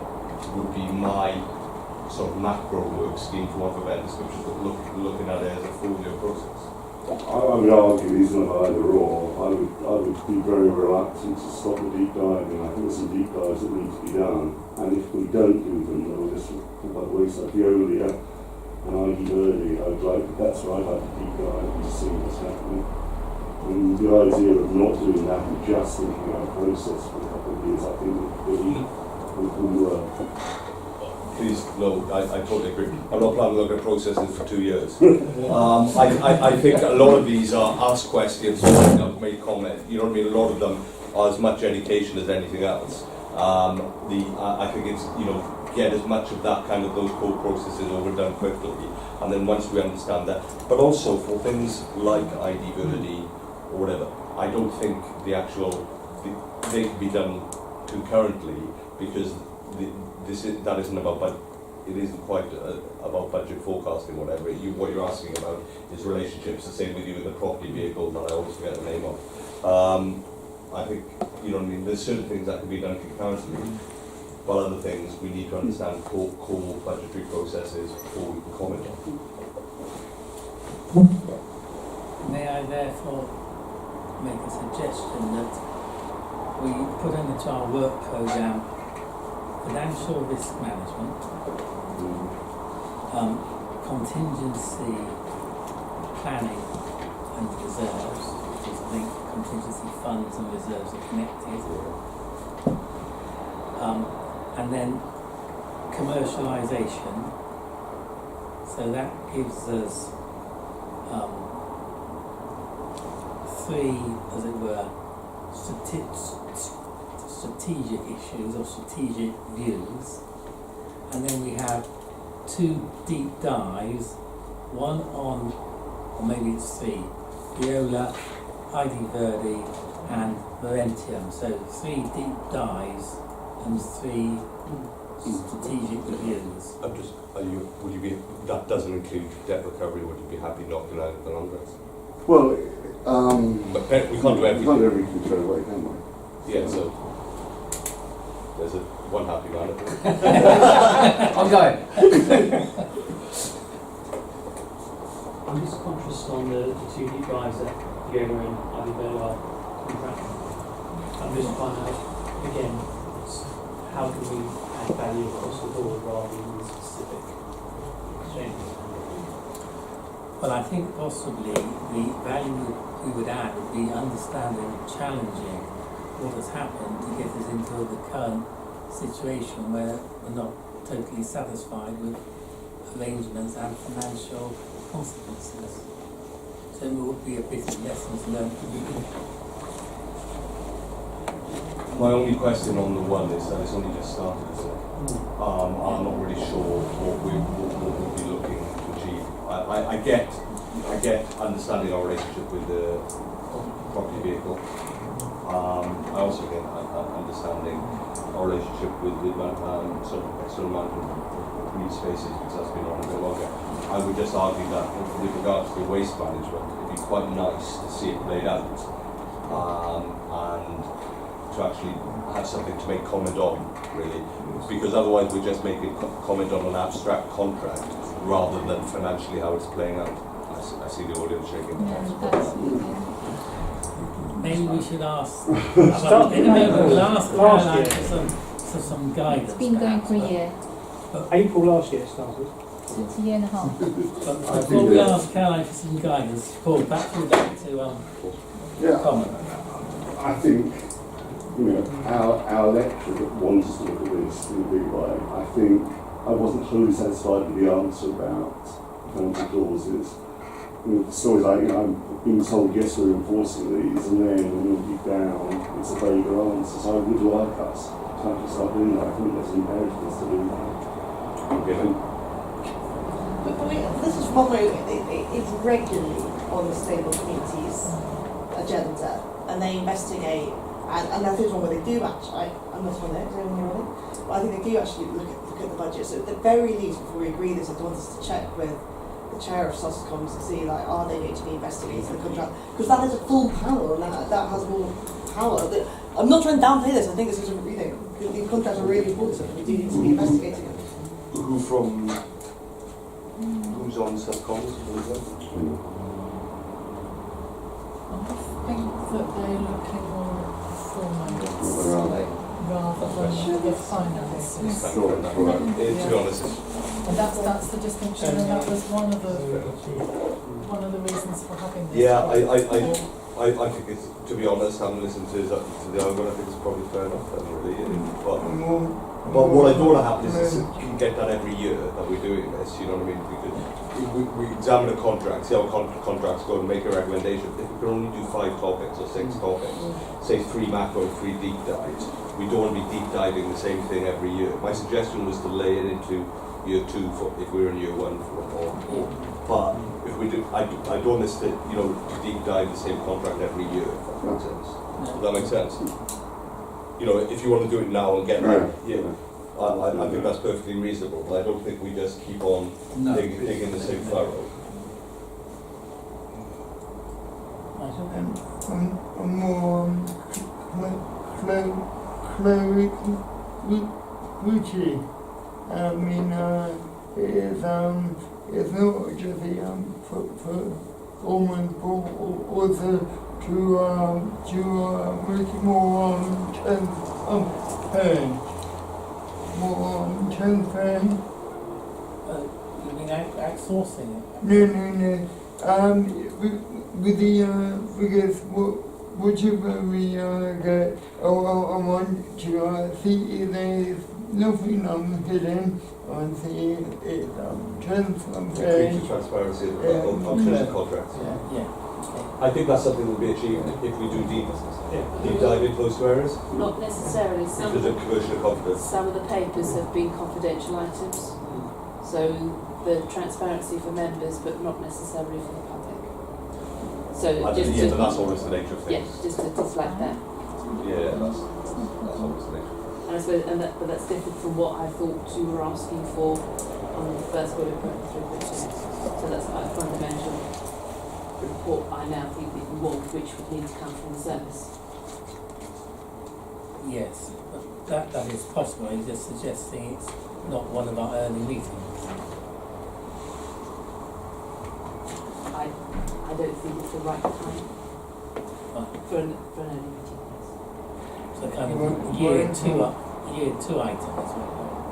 I think it's probably best to ask the director. I see. Which why it is not the right time?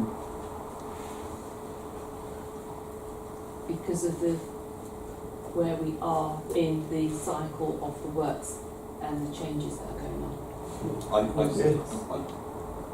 Yeah, but the company has the right to we are serving for the people. They are, We are reporting costs as part of the monitoring report. There is information going to the Sustainable Communities Panel. We're not hiding anything. I think it's perfectly reasonable. You've said that the director might have a view on the perfect time of it. We could just Take it offline. Put it as a space. Chair goes to the chair. You know what I mean? Your party's not going to hide anything from you. He's going to have a look into that and see if it's reasonable and inform us. I think that's perfectly. Okay, I'll take that on as a chair's action with Julia to speak to the director and see what is the most appropriate way forward.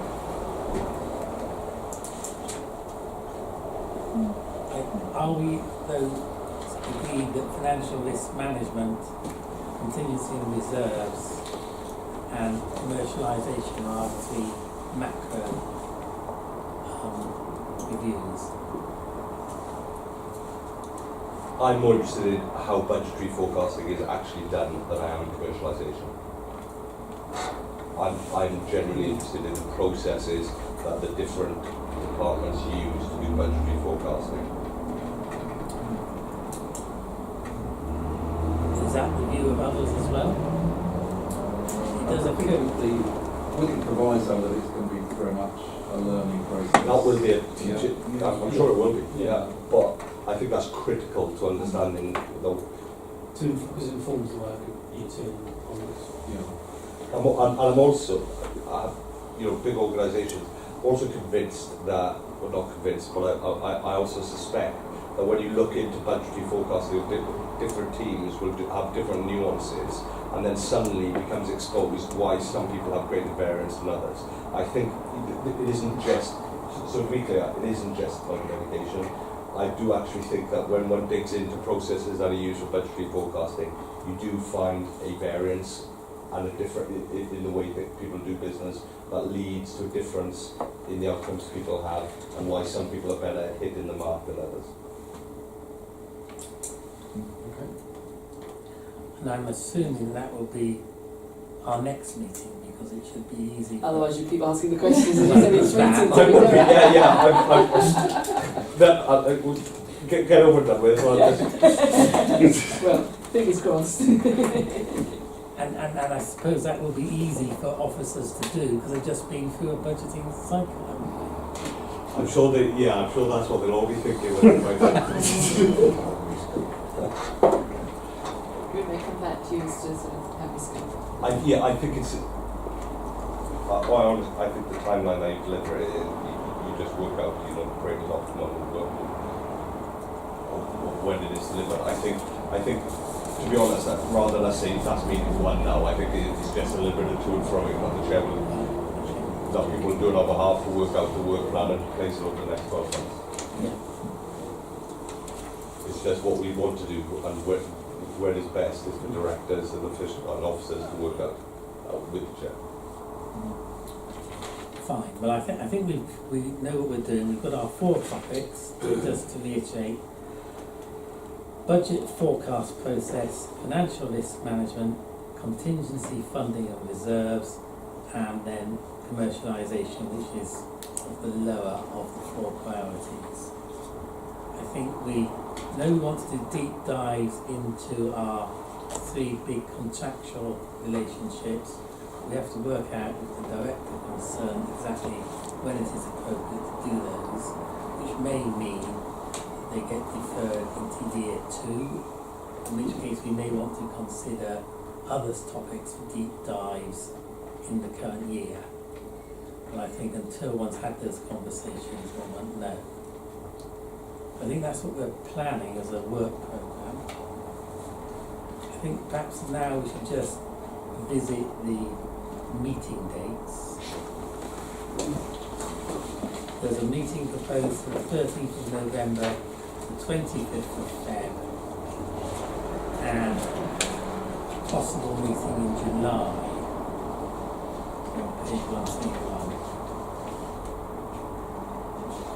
Are we happy with those dates? Do we want a July meeting? Do we think we need an additional meeting to be agreed now or to be agreed at a later date? So yes, to which point, Nigel? Call me, Dilly. Because if we're going on July, you're talking about, yes? Yeah. Yes, that's right. Because I feel we should have here the full picture. And because if we if we are not in our vote and then it just goes on the next meeting, which is in August. But schooling of we should be involved to have another meeting of it for a full year. I suppose it's just we hadn't done the municipal year calendar, No. so that's why there's no July meeting. Just to reflect that before June Appendix. Yeah, so I think Also, additional meetings aren't really on offer. If you wanted to have additional meetings, no, seriously, you need to go back to the Commission and ask for that because you've got finite officer resources and you'd have to think about the other task groups that the Commission wants to undertake and how you can do that. I'm not saying no, but I'm saying you need to look at what else the Commission wants to do.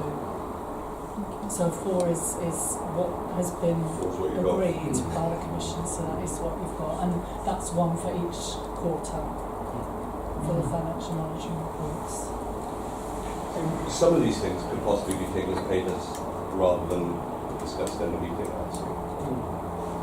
Some of these, some of the processing, Well, I don't know.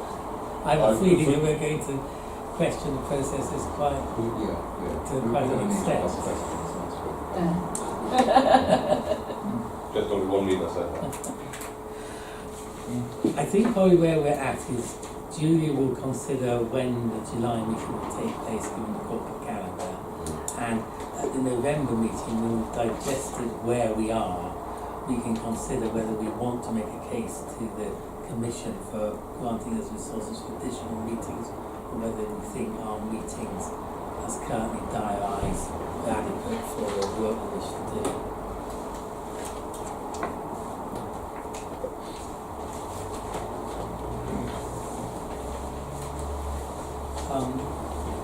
It's just gone 9:30. I sense the meeting has come to its natural end. Unless anyone wishes to say something additional now. One final question. So, it is possible that you can have a copy of your report? Is that possible? I'll be Yeah. marked order some more, so I might take a look next time. If you think cutting down range the amount that we're it is available on the internet and Print it out internet. yourself. But we'll order some more copies for everyone. Okay, alright, thank you. Well, I would just like to thank you all for your contributions this evening, both colleagues and council officers.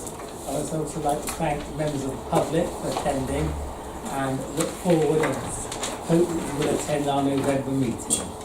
Thank you everyone, I declare the meeting closed. Thank you.